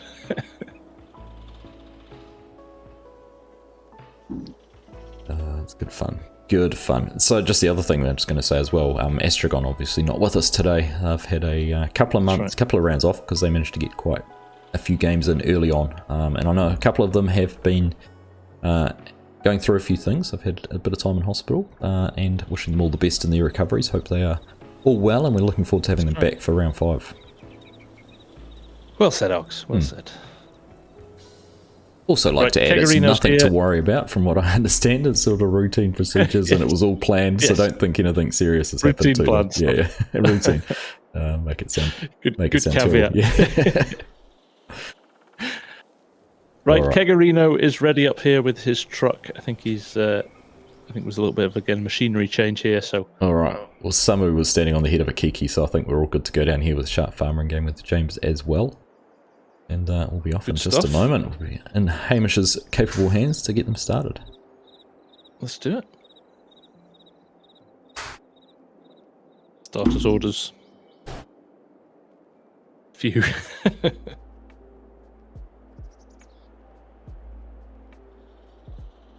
Alright, the anticipation, waiting for that go, waiting for the timer to start and everyone to start jumping off their bales and running to their equipment. He's holding them. He's holding them. He's holding. And we're off. Gone to his head. Alright. It's interesting actually, I hadn't thought of picked it up, FSG. We've got a little switch around on the Pinnacle logging team. Sharp Farmer's up here running the processor and Kegarino's on the truck, which was the other way around last round for them. That's right. So interesting up here, Taru sprinted to his truck and Kegarino took a very casual jog up to his. So and he's abandoned his truck a long way away from the container, actually. That is interesting.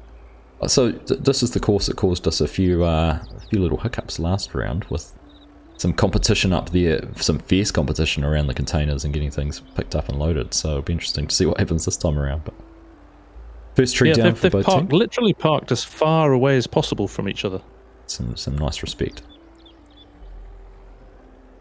First tree's down here. Now the one thing I've noticed, and we've noticed on this course a lot, is to make it easier for the loaders, whether it's the grapple or the high lifts like we've got here, is that the trees really need to come all the way down onto the flat area. It is pretty difficult to pick them up on the slopes, so it'll be interesting to see how these guys all handle that.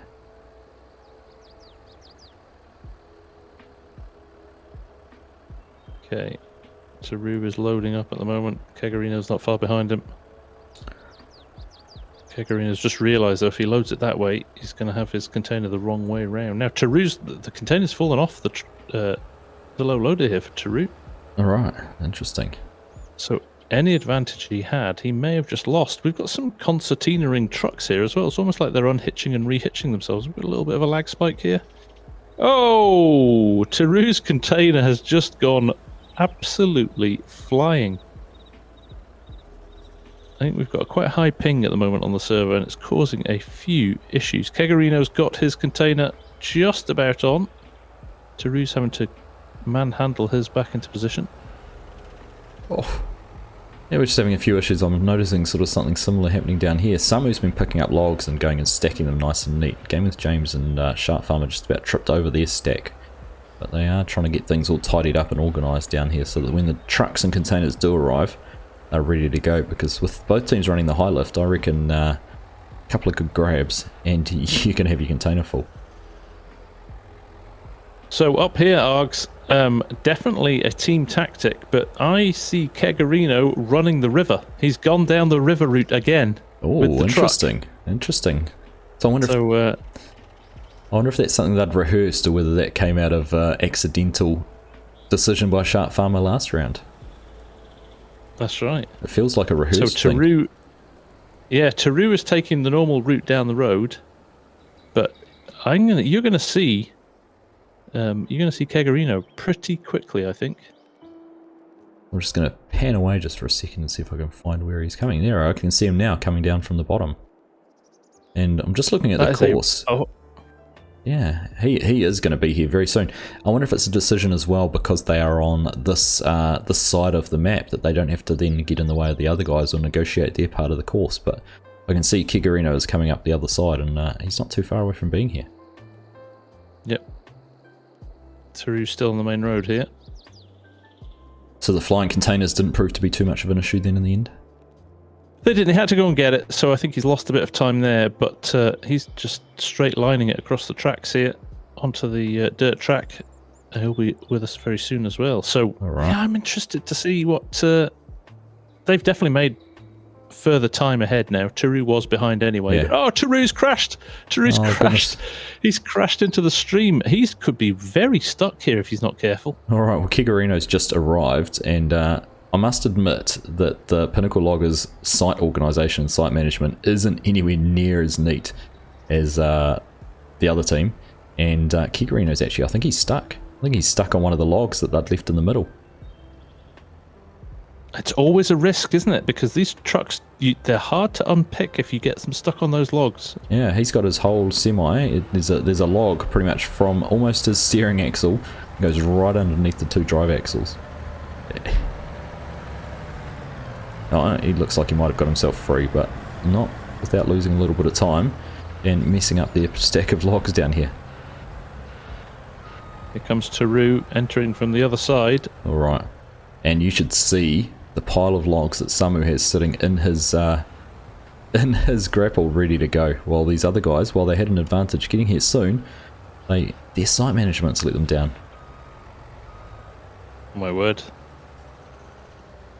So here is THRU straight in. Now, both of them, their containers are slightly off-center, shall we say, on the low loader, but hey, it fits, it ships, right? That's the one. That's the one. Right. Well, so they're pretty much both loading in at exactly the same time. Game with James did manage to get the first ones in, but look at that stack Samu has. That they must just about be going to half fill that container, surely. Yeah. Well, virtually, but we are on identical equipment here as well, so there's no no advantage or disadvantage. The only thing that Samu hasn't done is sort of turn that grapple around a full 90 degrees and just driven straight into the back of the container, which is, I think, where the real benefit of this high lift is. But looks like a game with James. They are three quarters full already. And look at how neat their pile is for the next one. They'll be picking that exactly. up. Exactly. Look, THRU has also positioned himself to head out. They know that if they get these in, they're done. I think we've just seen the fastest load ever.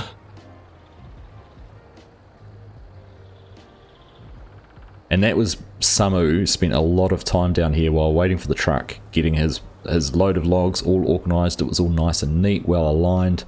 And then he picked it up once he knew he had enough to grab a full grapple. And those other ones sitting there, he just picked them up and he was sitting here waiting for THRU. There we go. He's taking his time. They know they're ahead now, so he's not rushing this. They're making sure they get them aligned up and loaded up. Okay. I think, yep, they're done, they're away. There is no more going in that container. Alright, well, Game with James is not too far away, behind. Samu's just paused. They're waiting to get the container door closed. Kegarino's... I think they're caught on the fence. No, they're caught on the fence, Args. Okay. They're away now. I'm going to follow THRU back. That was ridiculously fast loading. Oh, the power of the high lift.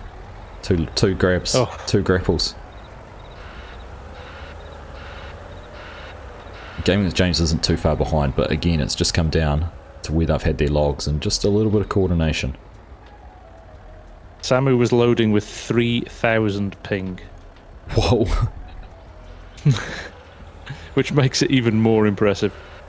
Alright, what I'm intrigued with here, I reckon if Gaming with James can get this container filled with this load, it looks like he's going to. Sharp Farmer's there ready to close things up. They just need to get that in there. I want to see if this river strat is going to pay off for them. Oh, he's missed one log. Now, THRU's playing it easy here. He is playing it easy. He's done the sensible thing. He's headed out by the shop and onto the road that way. He's taking no risks. He knows he's ahead. And he is just taking his time. And this is a very smooth, well-calculated run, I've got to say. Alright, well, Kigarino's container's full, but he's got a log strapped on, which is causing him issues. They can't get it off without it unstrapped. There we go. He's off. He needs to strap his container back on. He's trailing a log behind him, but he is going. And he's heading down this way to potentially use the river. We'll see in a sec. He's actually picked a route where he can turn here at this building and avoid the rock. Oh, it's tight, but he's got around. And we're heading down towards the river. Ooh, we nearly had an incident there with a car pulling out on THRU. Couldn't have been for the first time. But he got away with it this time.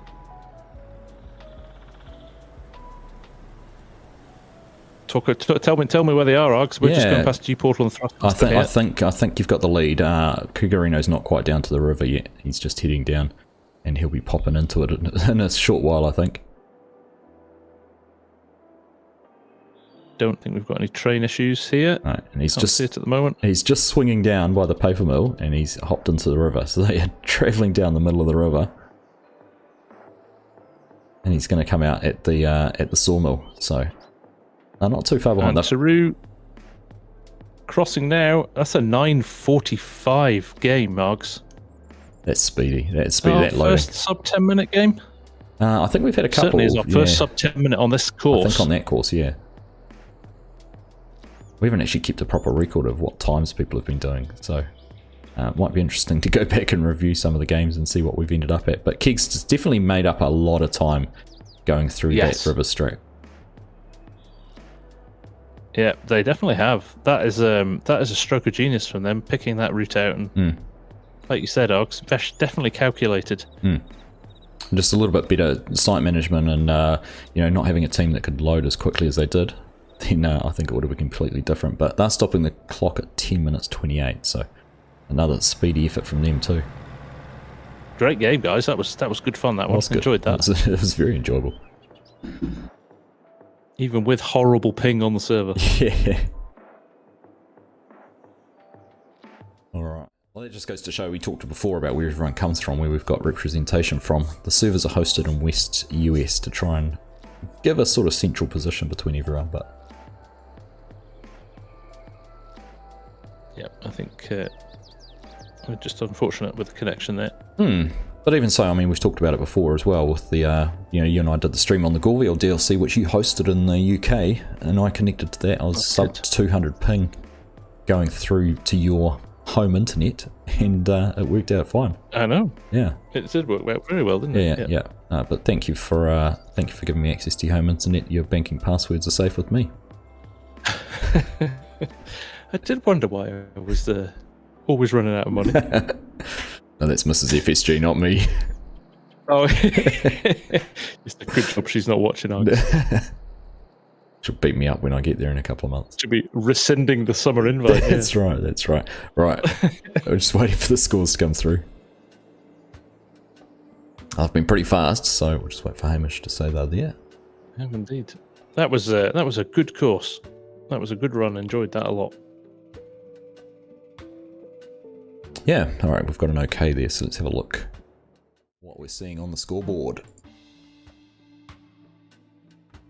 There we go, $3 difference in the sales, so not much of a penalty there at all. So as it finished on the course is how it finishes there on the scoreboard. 9 minutes 46 from Picker Pallet, and Pinnacle Logging coming in there at 10:28 in position number 2. So I am actually, after discussing that about the times, I'm intrigued to go back and have a look and compare times across the rounds and do a little bit of a spreadsheet on our fastest times, because it'll be interesting to see.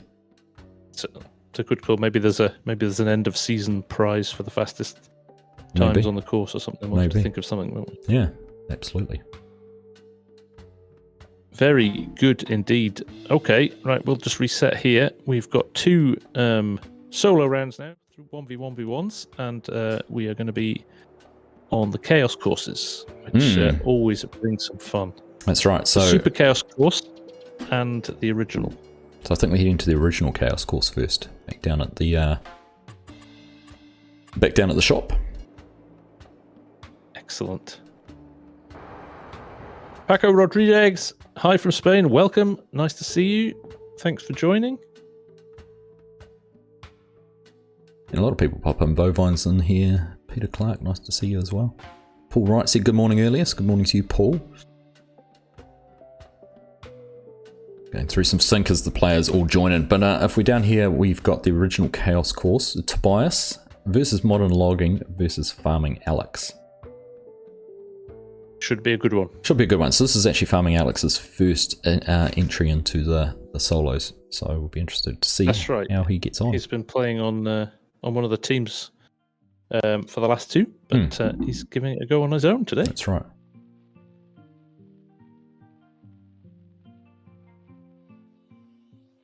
Got a long sync here.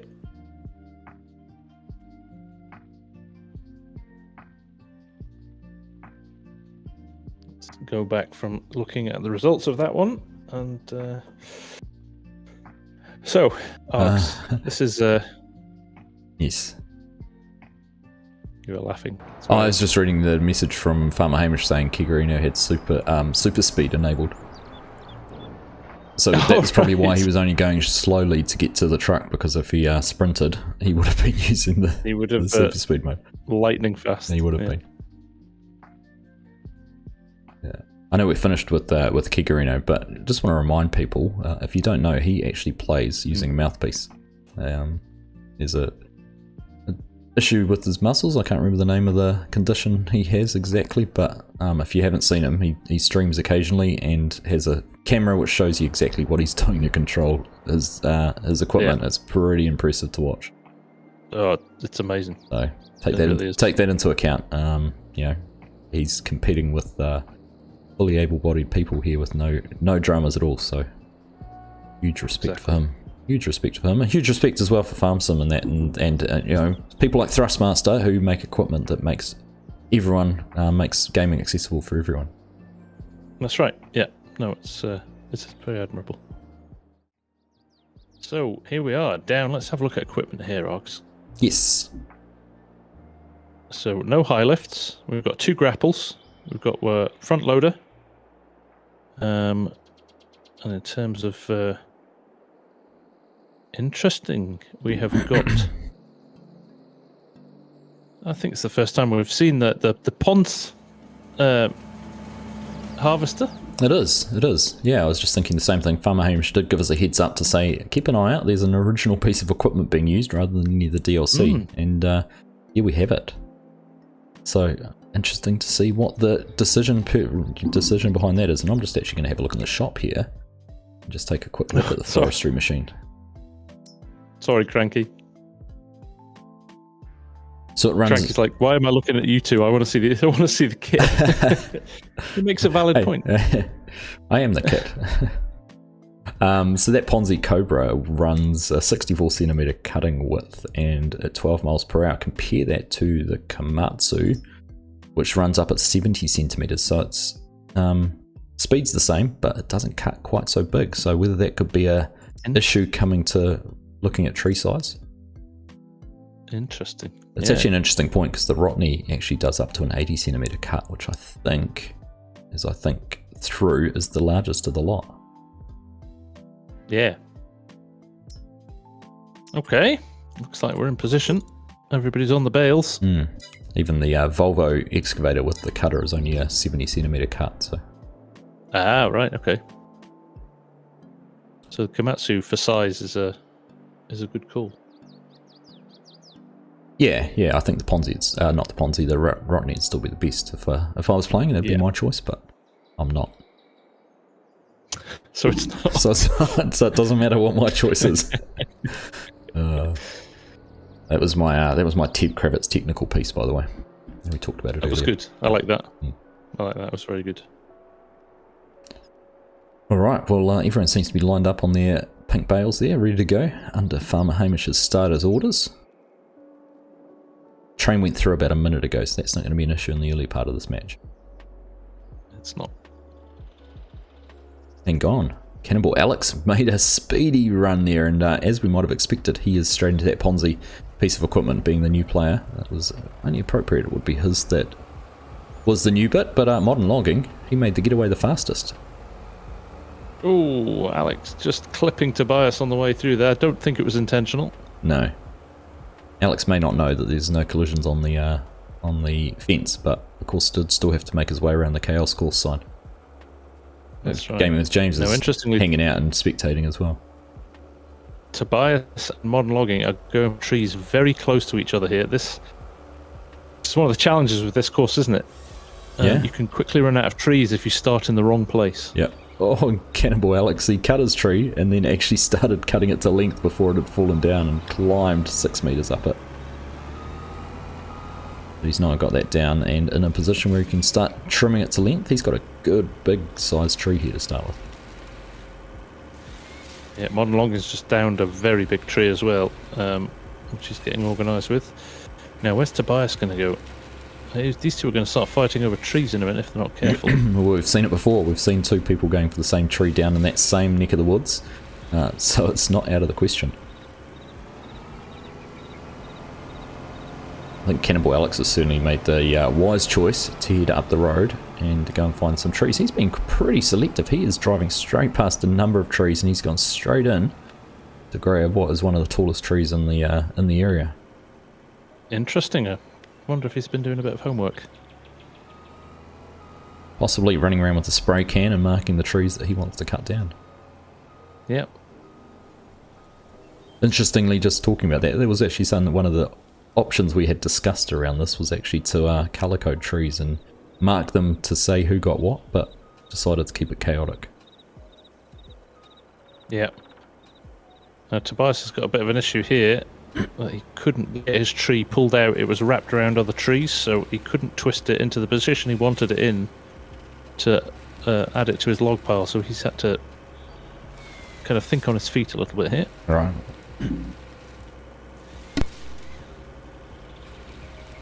Modern Logging got a rather nice pile now. Gosh, I've been talking for too long, FSG. Horse throat. Alex had a few issues as well. He sort of cut the tree down but hadn't twisted his processing head out of the way and it sort of started feeding back on himself. But yeah. Interestingly, he is often grabbing his truck. He's only cut down 2 trees, but he's going to go and get his... what's he running for? The Volvo wheel loader. Okay. I think Modern Logging's maybe... I can't work out whether he's got 3 or 4 trees. Modern Logging's certainly probably got the biggest pile of trees so far. Hmm. Train just on its way past. Whether or not past. he's going to... he's going for more though. I thought he maybe would stop there and start loading, but he's going for another one. Well, we've seen how quickly he loads with that grapple, so he's certainly got a great pile of trees there to be able to park up next to and just swing them into the back of the truck.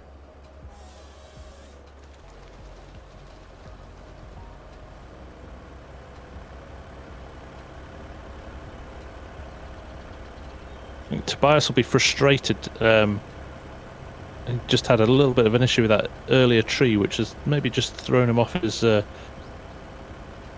pace a little bit. Hopefully he'll be able to pull it back.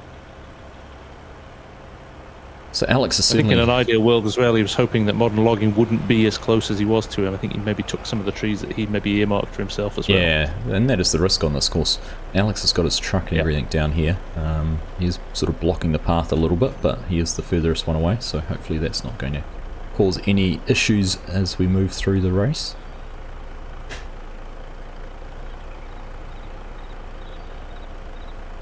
Well, Modern Logging stripping down a small tree there to get to a bigger one.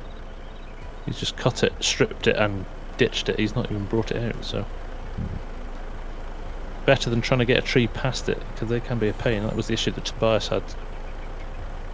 So Alex has made work hard for himself down here. He's sort of parked his truck right next to where he was trying to pick his logs up from, and he's got very little manoeuvring space, but I'll let him get going there. He's hopefully going to see something loaded very soon. So interestingly, modern logging is still going here. Looking at modern logging's pile of trees, I wouldn't be surprised if he's definitely got a container load there, but I think he sees it differently. So he's trying to get another tree out from the woods, which he's got caught around other trees here, but he's managed to maneuver it out of the way, which is good. Don't bash your clean pile up and make a mess of it. There we go. I wonder if he's sort of reacting to Tobias a little bit here. He's seen Tobias hasn't gone and started loading or anything yet, seen the size of the pile he has, and realises he's got a little bit more time and can take some more liberty in making sure he does have enough trees cut down. Yeah. I think it'd be a different story if he'd seen Tobias had gone and started loading things up, but hey, look, he's going even deeper and getting another one. Yeah. So interestingly, Cranky's just highlighted that he thinks modern logging may have cut down a dead tree. Ah. Which could have ramifications at the end of the day with the scores. That's true. That's true. I wonder if we can pick that out based on the shade of the bark on the tree. I think that is... I'm just looking in here. Is that the darker wood? I'm not sure.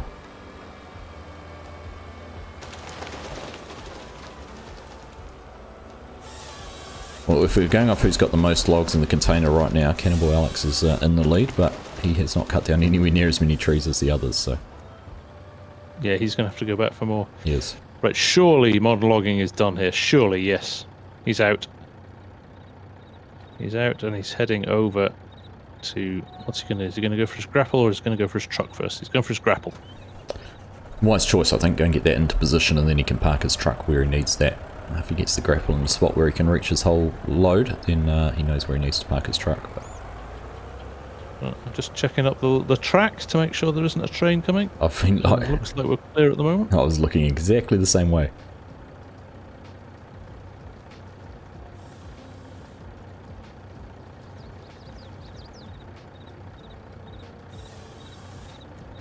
So Tobias has certainly been boxed into a corner. For him to go and grab any more trees after this one he's cutting now is a long way to go. Yeah. I think there's enough there for a container as well. He's got some big trees in there. Yeah, and he's out. He's off. Modern logging's in his truck, and Tobias is in his grapple. So other than a couple more logs on the floor, Cannibal Alex is going to be needing some more trees after he's loaded these two in. I'm just going to make a reference of time there, FSG. 7 minutes 30 on the timer as modern logging's jumping into his excavator. Let's just keep an eye on that and how quickly he can load this container, because we saw it in the first round, how quickly he got the truck loaded up and really pulled things back for his team. Yes. He is fast. Once he gets into his rhythm, he is quick. Well, he's dropped his first log there. Maybe not quite in the right position for him. He's sort of having to spin around and then stretch the arm out to get it put in rather than on an angle. That's right. Yeah, he could do with maybe being just ever so slightly, maybe closer with the container. We've just got the train coming along too, so that's just on 8 minutes. So we'll be 13 minutes before it is back here to cause any issues. But this is looking pretty chaotic right here at the moment. Just looking across from Tobias all the way across to Cannibal Alex. There is equipment strewn everywhere. There's logs strewn everywhere, and there's actually no clear winner at the moment. No clear leader. There really isn't. Tobias has just thrown a really large load into his container. He's pretty handy with that grapple as well. We should have taken a time check on his loading speed and had a look to see between these two, using the same equipment, who was able to get that thrown in there quickest.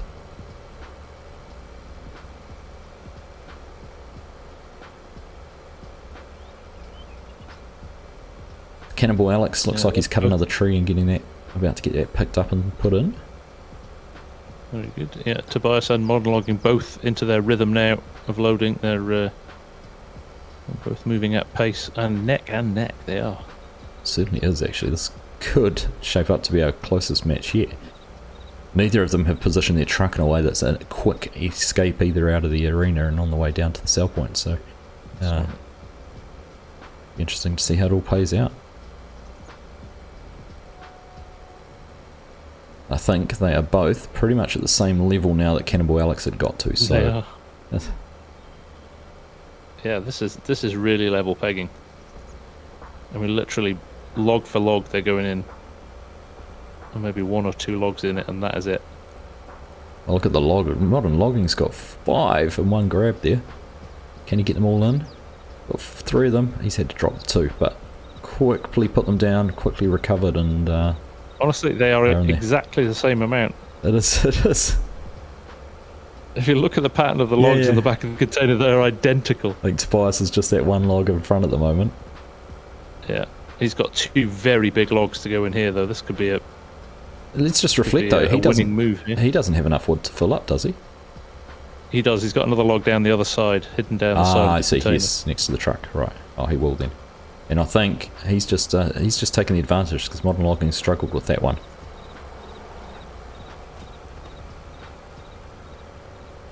He's just doing a full 360 Ooh. with that log. Very impressive. He's got space for a few more though. He's going for these ones that are down by the side of the truck. Well, Cannibal Alex has just backed into Modern Logging's truck and just bumped it only so slightly, but it would have been enough to reposition it to maybe have put Modern Logging off, but he's reacted and recovered.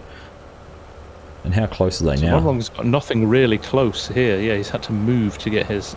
Oh, Tobias is maybe...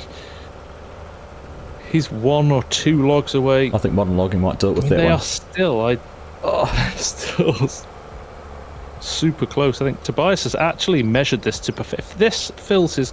I think Tobias may have measured his to perfection here. Modern Logging's just making sure his is full, because he looks full, but he's just going to see if it'll take any of these logs.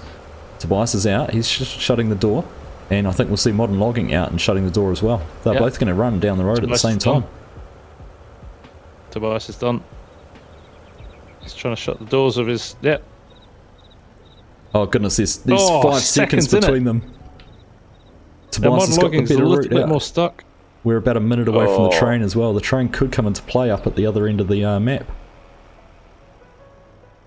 Oh, Modern Logging could have cut through the trees there and he could have headed off. He could have. And I wonder if the deadwood, that if he did cut some down, is going to play against him here. But sorry, Cannibal Alex, we'll come back to you, but this is pretty exciting seeing these 2 run down here pretty close. There is not much in it at all. Just waiting to see if I can get them both in the same shot. Look at that. The wood selection and any potential profit. I don't know if the trees that Tobias had were really of the best quality, so whether he has any penalties because of that, whether there's any penalties coming through because of deadwood or anything like that for Modern Logging, we're going to have to find out. That's right. This is getting pretty tense. The train is just going past where Tobias is FSG, so that's not going to be an issue. Okay. Oh! Modern Logging has hit a car. Oh, no. I think that's it now for him. That's really thrown a spanner in the works. Let me just try and get up here before... Tobias has swung in on the crossing. He's just about clipped a log and rolled, but he kept it on the ground, and he's straight through into the sell point, and his container is going to disappear, and he's got that sold. 13 minutes 13 10. minutes 10. Modern Logging not far behind now. It's going to be interesting actually to see if Modern Logging has got any penalties. If he did indeed pick up a deadwood tree. Correct me if I'm wrong though, there is also different quality of trees, or does that just affect the volume of the wood that goes into the container? Is it only deadwood which affects profit? It's a good question. I don't know if there's certain values to the certain tree types. Right. There we go. What was that? 30 minutes 40. So about 30 seconds difference. What a game. I'm just well played, boys. That was a great game. Lovely tight game. That. Enjoyed that. Let's head back down and see how Alex is getting on with getting his finished off and loaded up. He probably had a moment there where he thought, gosh, I'm the first one to get some logs in the truck. I'm in for a chance here. Yeah, and then the consistent skills or the kind of experience of doing it before There you go. Tobias saying in the chat the course is really tricky with getting good trees. Right. So even Tobias doesn't know if he's got any penalties yet. Kigarinu is saying that ideal load is 3 ponderosa or 4 lodge poles. All I know is you don't want spruce. Interesting. And Farmer Hamish is calling it in Discord, saying this will be a photo finish, so he thinks there could be some penalties coming through. And in fact, he would have seen the value between the two already. So there's a little bit of inside information there. It's going to be closer than it looked like on the road by the sounds of things. And Alex still working with a pile of trees there to try and get them in. Ooh.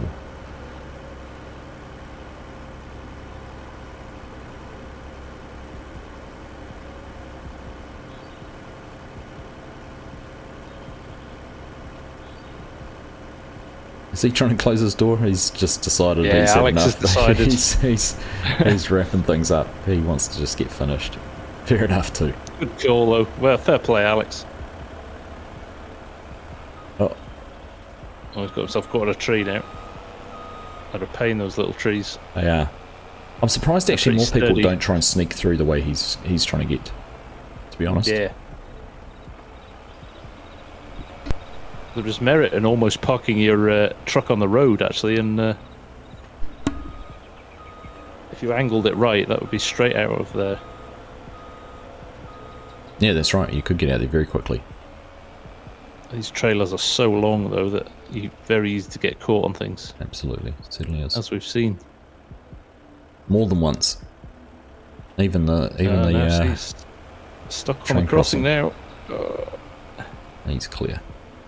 Oh, jackknifed it. Spinning around. Easy things to do if you get just a little bit of lag at the wrong time as you're turning, or just overturn. He's going to go straight into that car though. I don't know which way he's looking now. I think he's just doing this for entertainment. And there's a van's going to pull out in front of him. Yep. Yeah. What a rude introduction to the world of solo logging league. I tell you, those cars at that junction are ruthless. I think that's the one that Teru had to run in with a few. He's the jumped. Oh, Alex. Goodness. I think it's the pressure of having so many people following me. He's got Tobias is floating around, game with James and observing as well.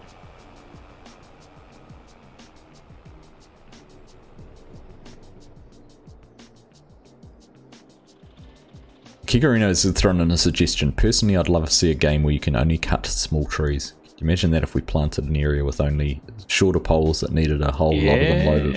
Yes. Well, maybe you should introduce something different for the final. A bit of a curveball in, so the guys that have had all the practice through the season don't... Comes down to skill. Don't get to practice, yeah.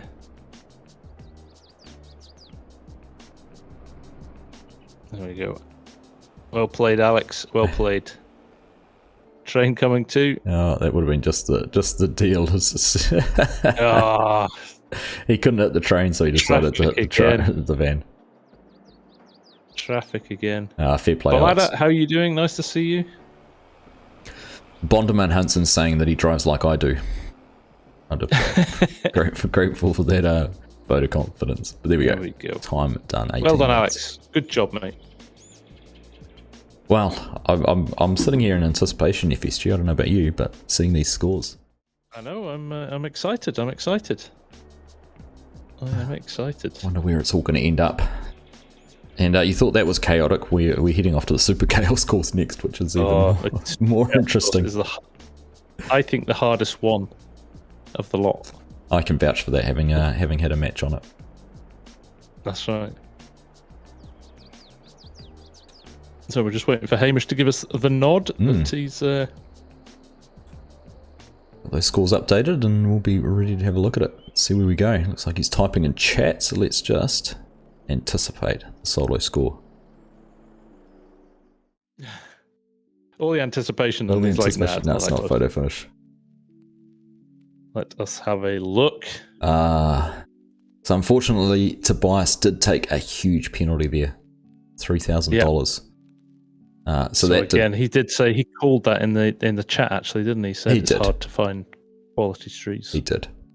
And that's, I suppose, Mark Thor was saying in my chat as well, it just shows how you sort of have a plan B and even a plan C. So, you've got to, I guess, adapt and react to what your opponents are doing. You either, lay on your sword and die on your sword, or you move somewhere else and try and get some better wood. But I think he was a little bit disadvantaged having the Volvo processing unit as well, because it's so slow to move to somewhere else.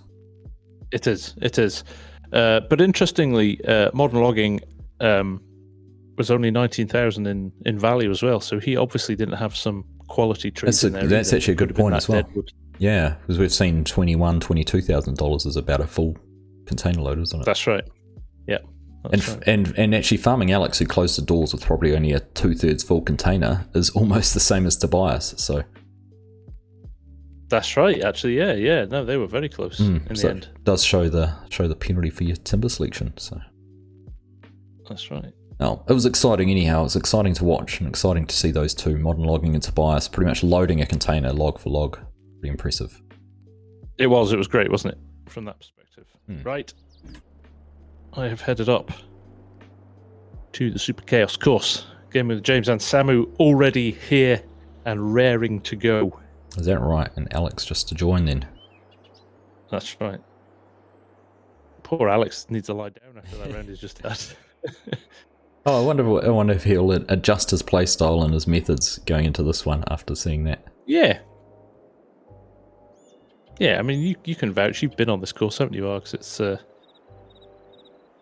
It's a difficult course. It is. And especially as Mark says, you've got to have a plan B or a plan C depending on what your opposition do. Yeah. You either react to them and move, or you battle and make do with what you've got. That's right. Yeah, read the play. I think it's better to have a bit more space around you and not be too close to other people. That's right. Be agile. Looks like we've got another piece of just completely discarded equipment sitting in the trees on this map. This, of course, just seems the path for today. Oh, yes. Yeah. It's actually your piece of equipment, that's what you would have chosen, isn't it? It is what I would have chosen. Perhaps just in case someone didn't turn up, Farmer Hamish had it all set for me to tab in. That's right. Right, looks like we're ready to go.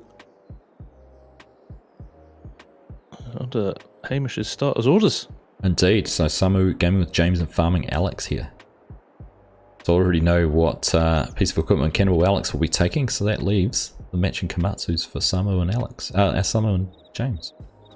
Yeah. And you'll be pleased to see that there's a high lift over in the loading area. Delighted to see the Args. In fact, we've got a mixture down here. Everybody's gone for a different loading mechanism here. There is a real variety. Very good. All right, Hamish is going to call go any moment now, I'm sure.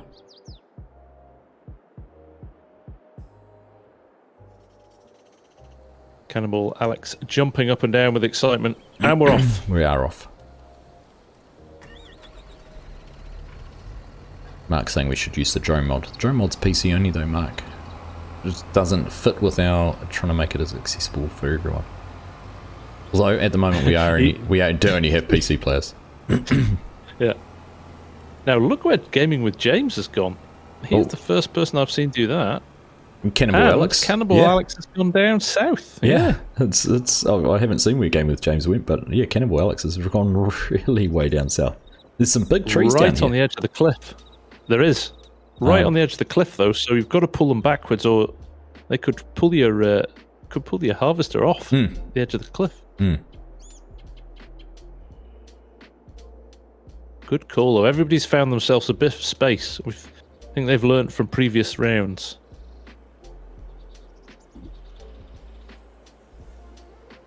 The only thing we've commented before is how hard it is to pick up logs if you've got a grapple or something on the side of a hill. And potentially with the steepness on the side of this hill, how hard it might be to pull a truck back up there. Oh, this is interesting. I thought Samu would have gone for that other tree first, because he's got... Yeah. He's actually cutting around a tree. Surely he's going to go for that tree next. Unless that's a dead... No, it's not a dead tree. It's not a dead wood. I think it's just the size, is it? He's decided he wants to cut the big stuff down first. And he's going... Yeah, he's maximising the big trees. Oh, he's going for it now. Okay. Again with James here. Onto his second tree. He's about to send that through the windscreen of his... Oh, it's just flicking everywhere. I can see it in the background. Logs went everywhere. They actually landed pretty nicely, actually.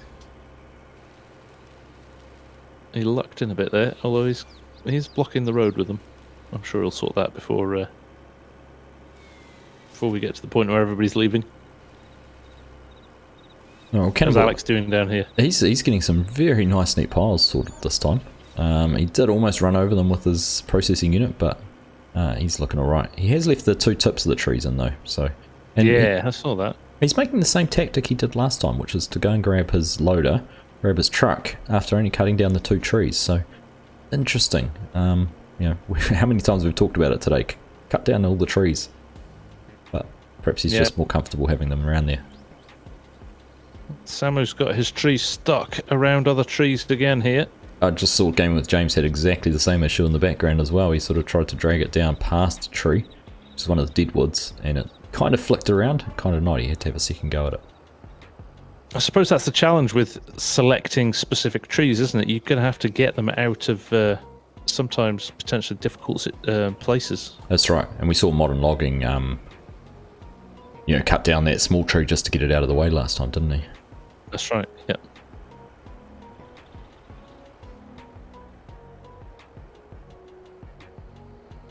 Alex almost looks like he's using his processing unit, his harvester, as a bit of a backstop so he can push up against it, but I think he is just finding out how difficult it is to use these loaders on the side of a hill. Yeah, I think the experience of Samu and Game with James here showing that they've kept their logs as close to the road as they can on the flatter surface.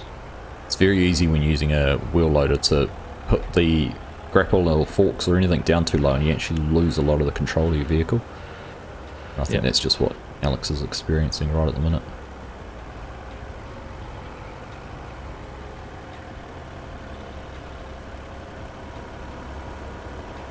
There we go, he's got himself a decent load though. He's picked that up, he's going to go and grab his truck now, so we'll see how he pulleys out, see how it goes. The others are still busy beavering away getting their trees cut down. I'm going to head down and check on Gaming with James. He is a long way down here now. He is. And Samu's out. He's off to get his truck. Logs. Oh wow! Gaming with James has logs all over the place. He was talking about site management. That has gone out of the window with James.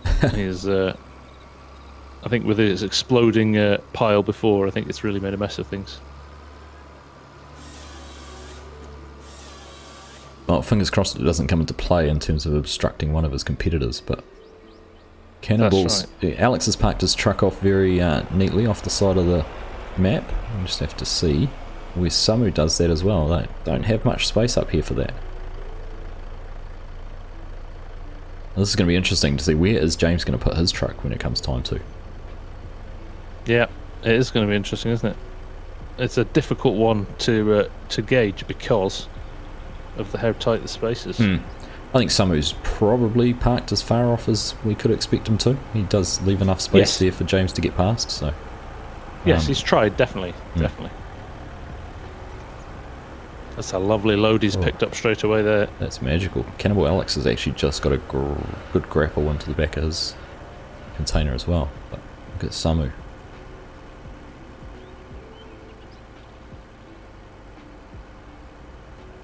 James is respectfully, I think, moving his logs off the road now, before he's gone to get his truck. Well, I think he has to give himself some space to park his truck, doesn't he? Well, that too, yeah. Short of driving in and nosing it all the way up the hill to get it out of the way, I don't think he's got much choice. I think he might be sorting his piles out so that when he does come down, he can get some better loads into his container as quickly as possible. A good idea as well.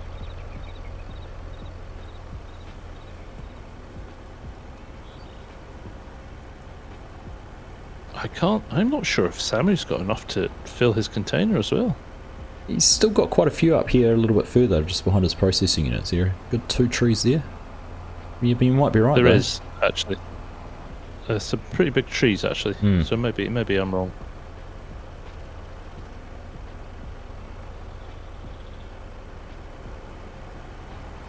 Just making sure he gets every last one as well. No, that's the end of a tree. He doesn't want to take that. He's just realised that and dropped it. Yeah, Alex has done the same, actually. He's picked out the tips of the tree, actually, quite well. I thought he was going to take it. And here's the point of test. Can James get through there without... Oh, and Samu's backing up. We're going to get into a real pickle right this second. We are. Samu was reversing to get to these loads, but respectfully, he is moving forward again to allow James through. He has. Nice sportsmanship there. Nice to see.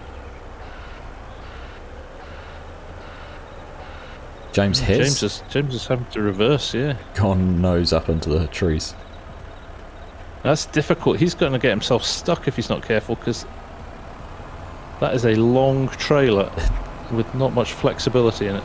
No, and he's left himself a difficult angle when it comes time to exit the arena and head down to the sell point to actually head out. Yeah, he really is struggling with space to be able to manoeuvre that truck, but he's doing a good job of it. He's not too bad there now. I think that's probably a good spot. Meanwhile, Samu is just quietly loading up here. I would say he's in the plum position at the moment.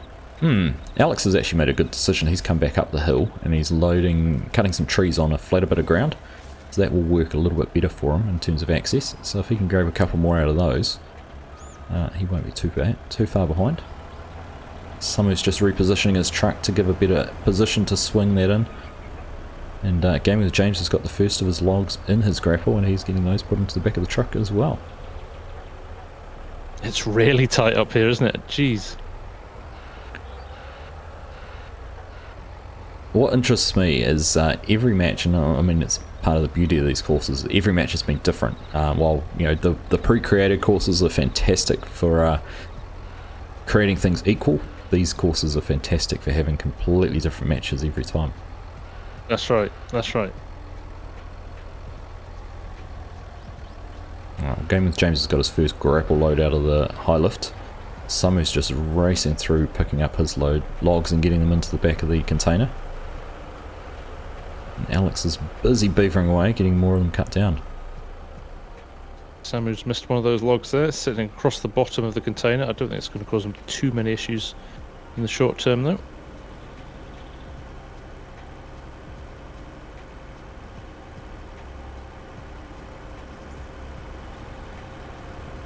I want to see how Cannonball Alex goes with getting these logs picked up, because he's kind of left them in a position he has to almost get them all to be able to then go and put them into the back of the truck.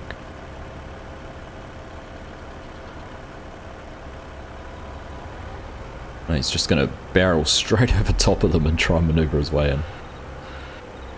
Losing some on the way. Samu had a bit of an issue there with a tree stump. He was having to navigate.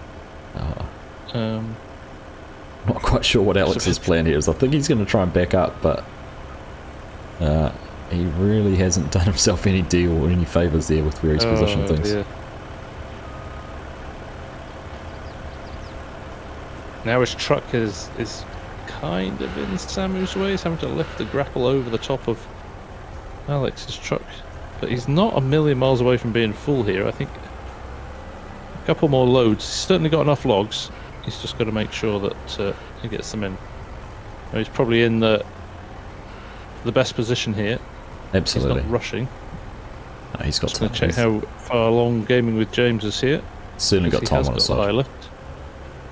Right, Gaming with James is actually, of all three of them, got the least amount in his container at the moment. So I think Samu's plumb in the lead here.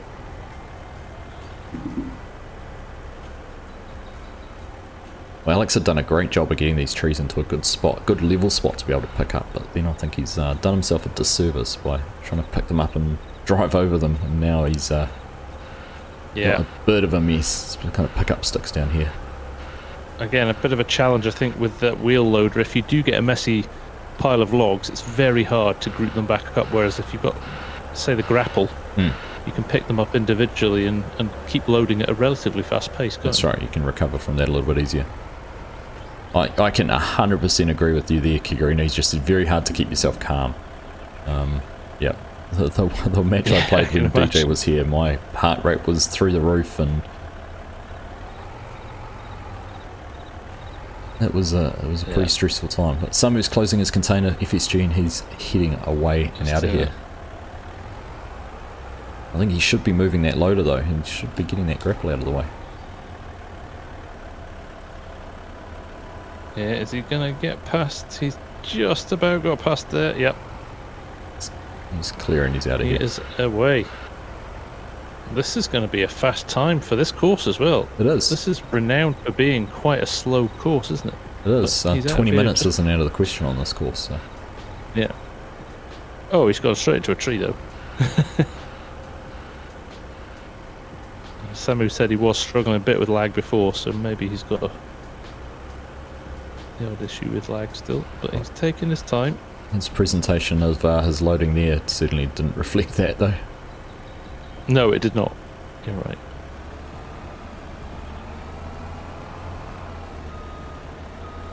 Sometimes you just got to stop, breathe and reset yourself. It's a good word of advice there coming from Kigarino. Now one of our more seasoned competitors. That's right, yeah. Samu crossing the bridge here. A little bit of AI traffic around him, which he needs to navigate. He's doing pretty well. Well, he's staying to the main road though. He's not dropped down the dirt road to the side, so he's going over the second bridge here. He's going to take the long route round, so he's just playing it cautious. That's a good decision. Knowing he's got a decent head lead. Very good decision, I think, at this stage of the race. Yep. I mean, he doesn't know it, but these guys are still busy cutting down trees and not even being close to having enough logs to have a full container load, so... Yeah. Okay, he's coming up past the gas station.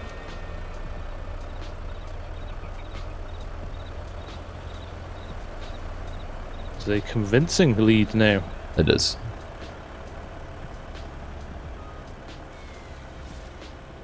Very methodical, I would say, his match. Flashing his lights.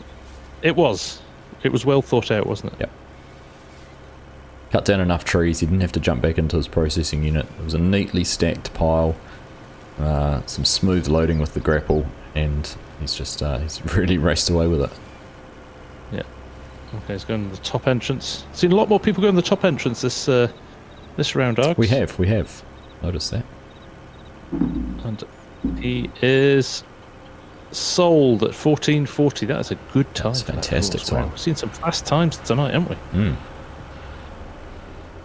Alright, so Alex has just got a couple of trees cut down and they're going to get those loaded. I'm just spinning around here again with James. Still doesn't have enough trees on the ground to get a full load. He's going to have to cut another one from somewhere. Having a look around to see what he's got as options. There's not a huge amount for him to choose from. There is a couple of bigger trees back behind him a little bit, which he could go and grab. Head back over and see what's happening. Again, nice pan round of the scenery. Alright, let's see how Alex goes here. He's... I think with Alex, I think he's got enough logs. It's just his loading skills let him down just a touch. And it may be not his skills, it may be just a choice of equipment. He may, next time, reconsider what he's going to use. That's right.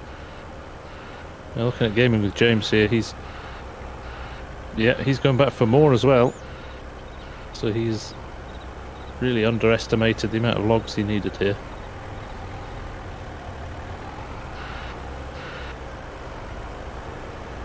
Now Samu's come back to move his equipment out of the way. That's very decent of him. Right, he's got the benefit of time to be able to do that, doesn't he? He does indeed. And I think you said there before, Args, I think James just struggled to find enough trees of decent caliber where he was. He's had to go right back to really Samu's area to get that last tree that he's just picked up there. So that's right. That's right, and the interesting thing, Alex has probably actually got enough logs all over the ground here to fill his container quite comfortably, but with this piece of equipment and the angle on the side of the hill and everything like that, he's just struggling a little bit to get what he needs.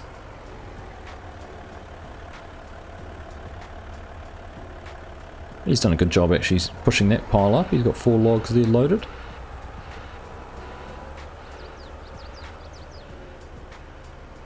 He's certainly not disgraced himself. I think he's done an excellent job for a first timer. Yep.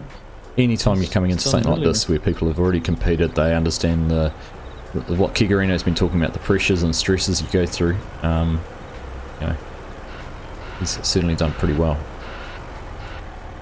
That's right. Now, Game with James has gone back for another tree. He's not giving this one up. No, I'm just seeing what Alex is trying to do down here. He's got some good logs further down, which it looks like he might be trying to push up into a stack and get picked up. Again, working in around the brush, so it's a little bit hard to see them all. But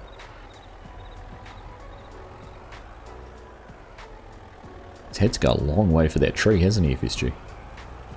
He has. He really has. And there's so many stumps there now, it's kind of really quite difficult to get in and out of there.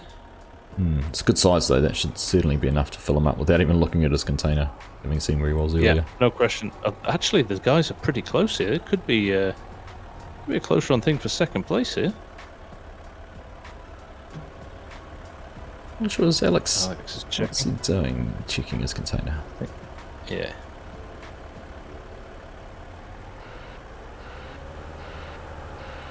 That's another thing that'll come with experience, is actually being able to see visually and look at that and know it's not full. That's right. Yeah. The only thing it's really going to tell him is maybe how many logs he might have to pick up to get it, but let's see. Game with James is heading over with the high lift there to get his logs picked up. We've got a nice neat stack. Like you say, I think this will absolutely be enough for him. He can get into the right position to pick it up. He will not need any more after this. I'm quite sure why he's manoeuvring the way he was. He kind of seemed to be in a position to be able to pick it up end on. To push them up, right. He's going to use the little bumpers on the front of the grapple, on the front of the high lift, to be able to push those up into a slightly neater pile. More time he spends wasting doing that, more chance that Alex has to get his container full. We'll see a log disappear in there now. It's still not quite there. That's right. He's almost pushed them too close to his truck here. Not sure if he's going to be able to pick these up easily now. And he's on the angle here. He's on the angle of the hill. So he's almost a bit of a ditch here, which is throwing him off as well. Oh! Yeah. He's getting some collisions. He's getting some strange collisions with the back of the container, I think, and the back of the trailer. It's not allowing him to get the grapple down onto the floor. Right. Well, let's see what Alex has got here. He's got a couple of okay sized logs here. There's one I'd really certainly be targeting if I was him, and that's what he looks like he's going for. They seem to be the most profitable. Right, gaming with James is full. Just shutting the doors now. You know, Alex is not that far behind.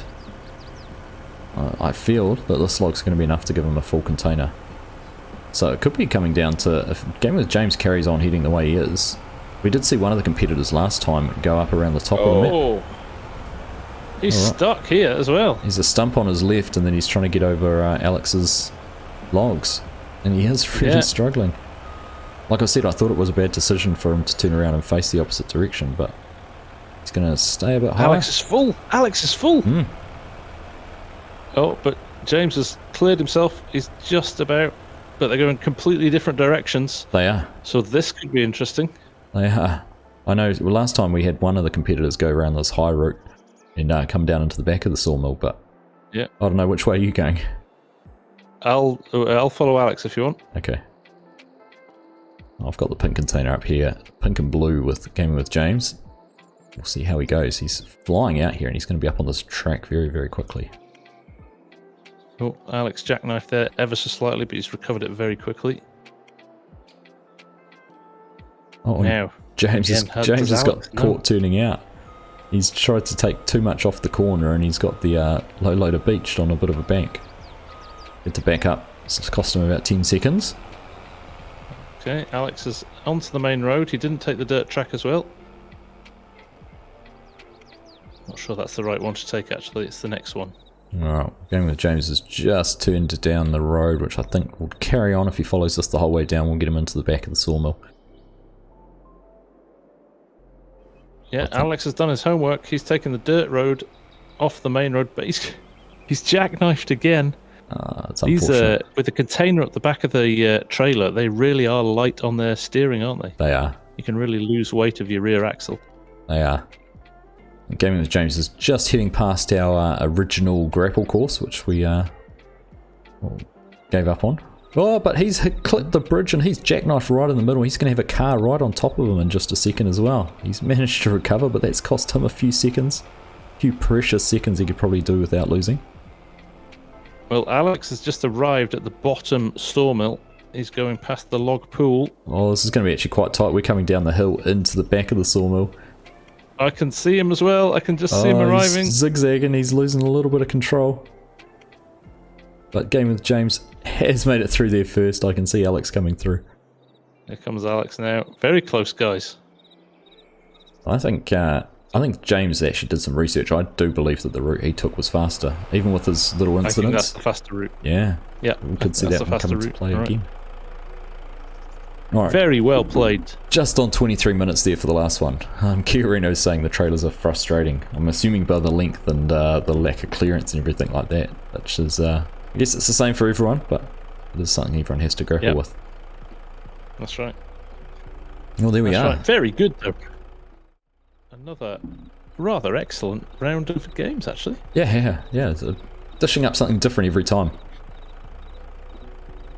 Alright, we'll just wait for the scores to come through, but your main takeaway from today so far, FSG? What'd you say? Fast times. People are getting a lot slicker. You can see it, can't you? Absolutely. Yeah, I've been most impressed watching the guys who've been using the Volvo grapple loader, because that has just been, watching Tobias and Modern Logging race off and sort of load together. The Speed Modern Logging won that first, or caught up with that first match. It's just impressive to watch those guys work. It's really coming to the fore as a machine. That, at the beginning, you would never have plucked that one out as a fast-loading machine, but it's really come into its own, hasn't it? Yeah. Just the fact if you're smart with where you put your logs, and you can just stay in one spot and just spin it around, manipulate the logs in, it's pretty quick. The scores are up. That's right. Let's go and have a look at those. The scores are up. Let's go and have a look. So as we expected there, very fast time from Samu. A little bit of a penalty, but not much at all. Almost full. Game with James actually filled his container completely in the end. And a small penalty for Alex. But very good. Yeah. Yep. Ended up very close. Very close in the end with Game with James and Alex for that last spot. And but Samu, very clear winner, and good to see them all, even with the variety of trees they had to pick around with and deal with. It was good to see them all pretty much maximising their loading. Good. It was indeed. And my takeaway from those two matches was seeing Alex develop across the two. I think he learnt quite a lot from both of those, and he persevered and got that container full right at the end there. He did. No, he played that really well. Just came up against two very fast loaders. On a tough course as well, right? Yeah, it is. Yeah. Well, two tough courses. Both the chaos courses are challenging courses. Yeah. Well, there we go. Another round done. Round 4. So we've only got one more round left in the regular season, so to say. We do, and then we're on to the finals. That's right. In July. Sometime in July. We're not sure yet. Yes, we might have to be clever about scheduling with that one, because there's quite a lot of finals and semi-finals and things to work out. So I think we split. You can carry on. I was going to say we may split solos and teams over maybe 2 streams. That's right. So if anyone's interested, we haven't talked about it today, and we probably won't now, but we will share the final structure in Discord, and you can have a look and study that and ask any questions. It's not set in stone yet, so if there's any comments or things that could maybe improve it a little bit further, let us know. we're always looking for ways to improve. But as always, a huge thank you to Farmer Hamish for all his hard work in the background, making this all run as smoothly as it does. Very much appreciated. And to everyone who's competed today, pleasure to have you all here. Great to see you all making those big improvements, big strides in your speed and teamwork, and what do we call it? The Sharp Farmer. What did I say it was? Sharp Farmer Swim. The Sharp Farmer Swim. Taking that river course. Good to see some innovation coming too. So you guys are bringing new things, that was nice. Which is cool. That was nice. Also, I think a big shout out again, as always, to THRUSTMASTER. Yes. For their support of Logging League. Actually, I've got a question in the chat here from SimFreak. Do you have a tutorial for setting up the joystick you used? I got one today. There is a setup video with a crib sheet for the THRUSTMASTER T16000 on my channel. So if you want that, go check it out. I'm about to do one for the Jewels as well. So keep an eye open for that coming. Is that why you reset your keybinds? Yeah. You go through the whole process. I'll reset my keybinds so I can show you how to reset them. Yeah. Oh, Hamish has nailed it. It's not Sharp Farmer anymore, it's Shark Farmer. Shark Farmer. Ah, there we go. Shark Farmer. Very good. Very good. And again, G-Portal as well. Shout out to G-Portal for providing the service for us to be able to host the game. So brilliant. Yeah, for sure. To support us as well. Yep. Everyone who's watching, pleasure to have you guys here. Hope you've enjoyed that, and keep an eye out for the next round. Results will be up in Discord and on the website, loggingleague.com. That's right. And other than that, thank you, FSG. Been a blast. No, thanks, buddy. It's been a good one, hasn't it? Really nice. Felt like a fast-paced event tonight. It was good. Yeah, carried it on going. It was good. Right. You look after yourself. Yeah. Enjoy your day. Your day's just starting as mine is finishing. I will. We'll catch you later on anyhow. Yes, indeed. And everyone, thank you very much for watching. Take care, and we will see you again very soon. Over and out. We'll catch you soon. Bye-bye. Bye.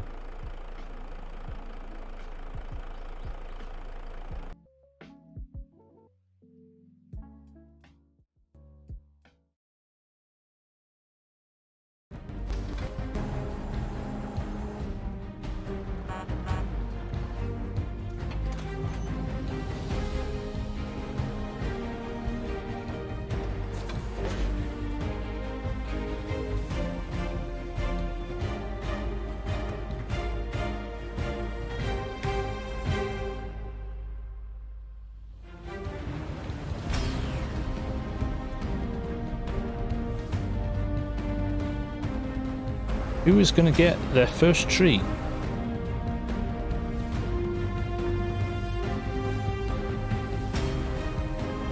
Truck a little bit closer as well. Oh, but we've had a terrible accident here. Got a loader on its side.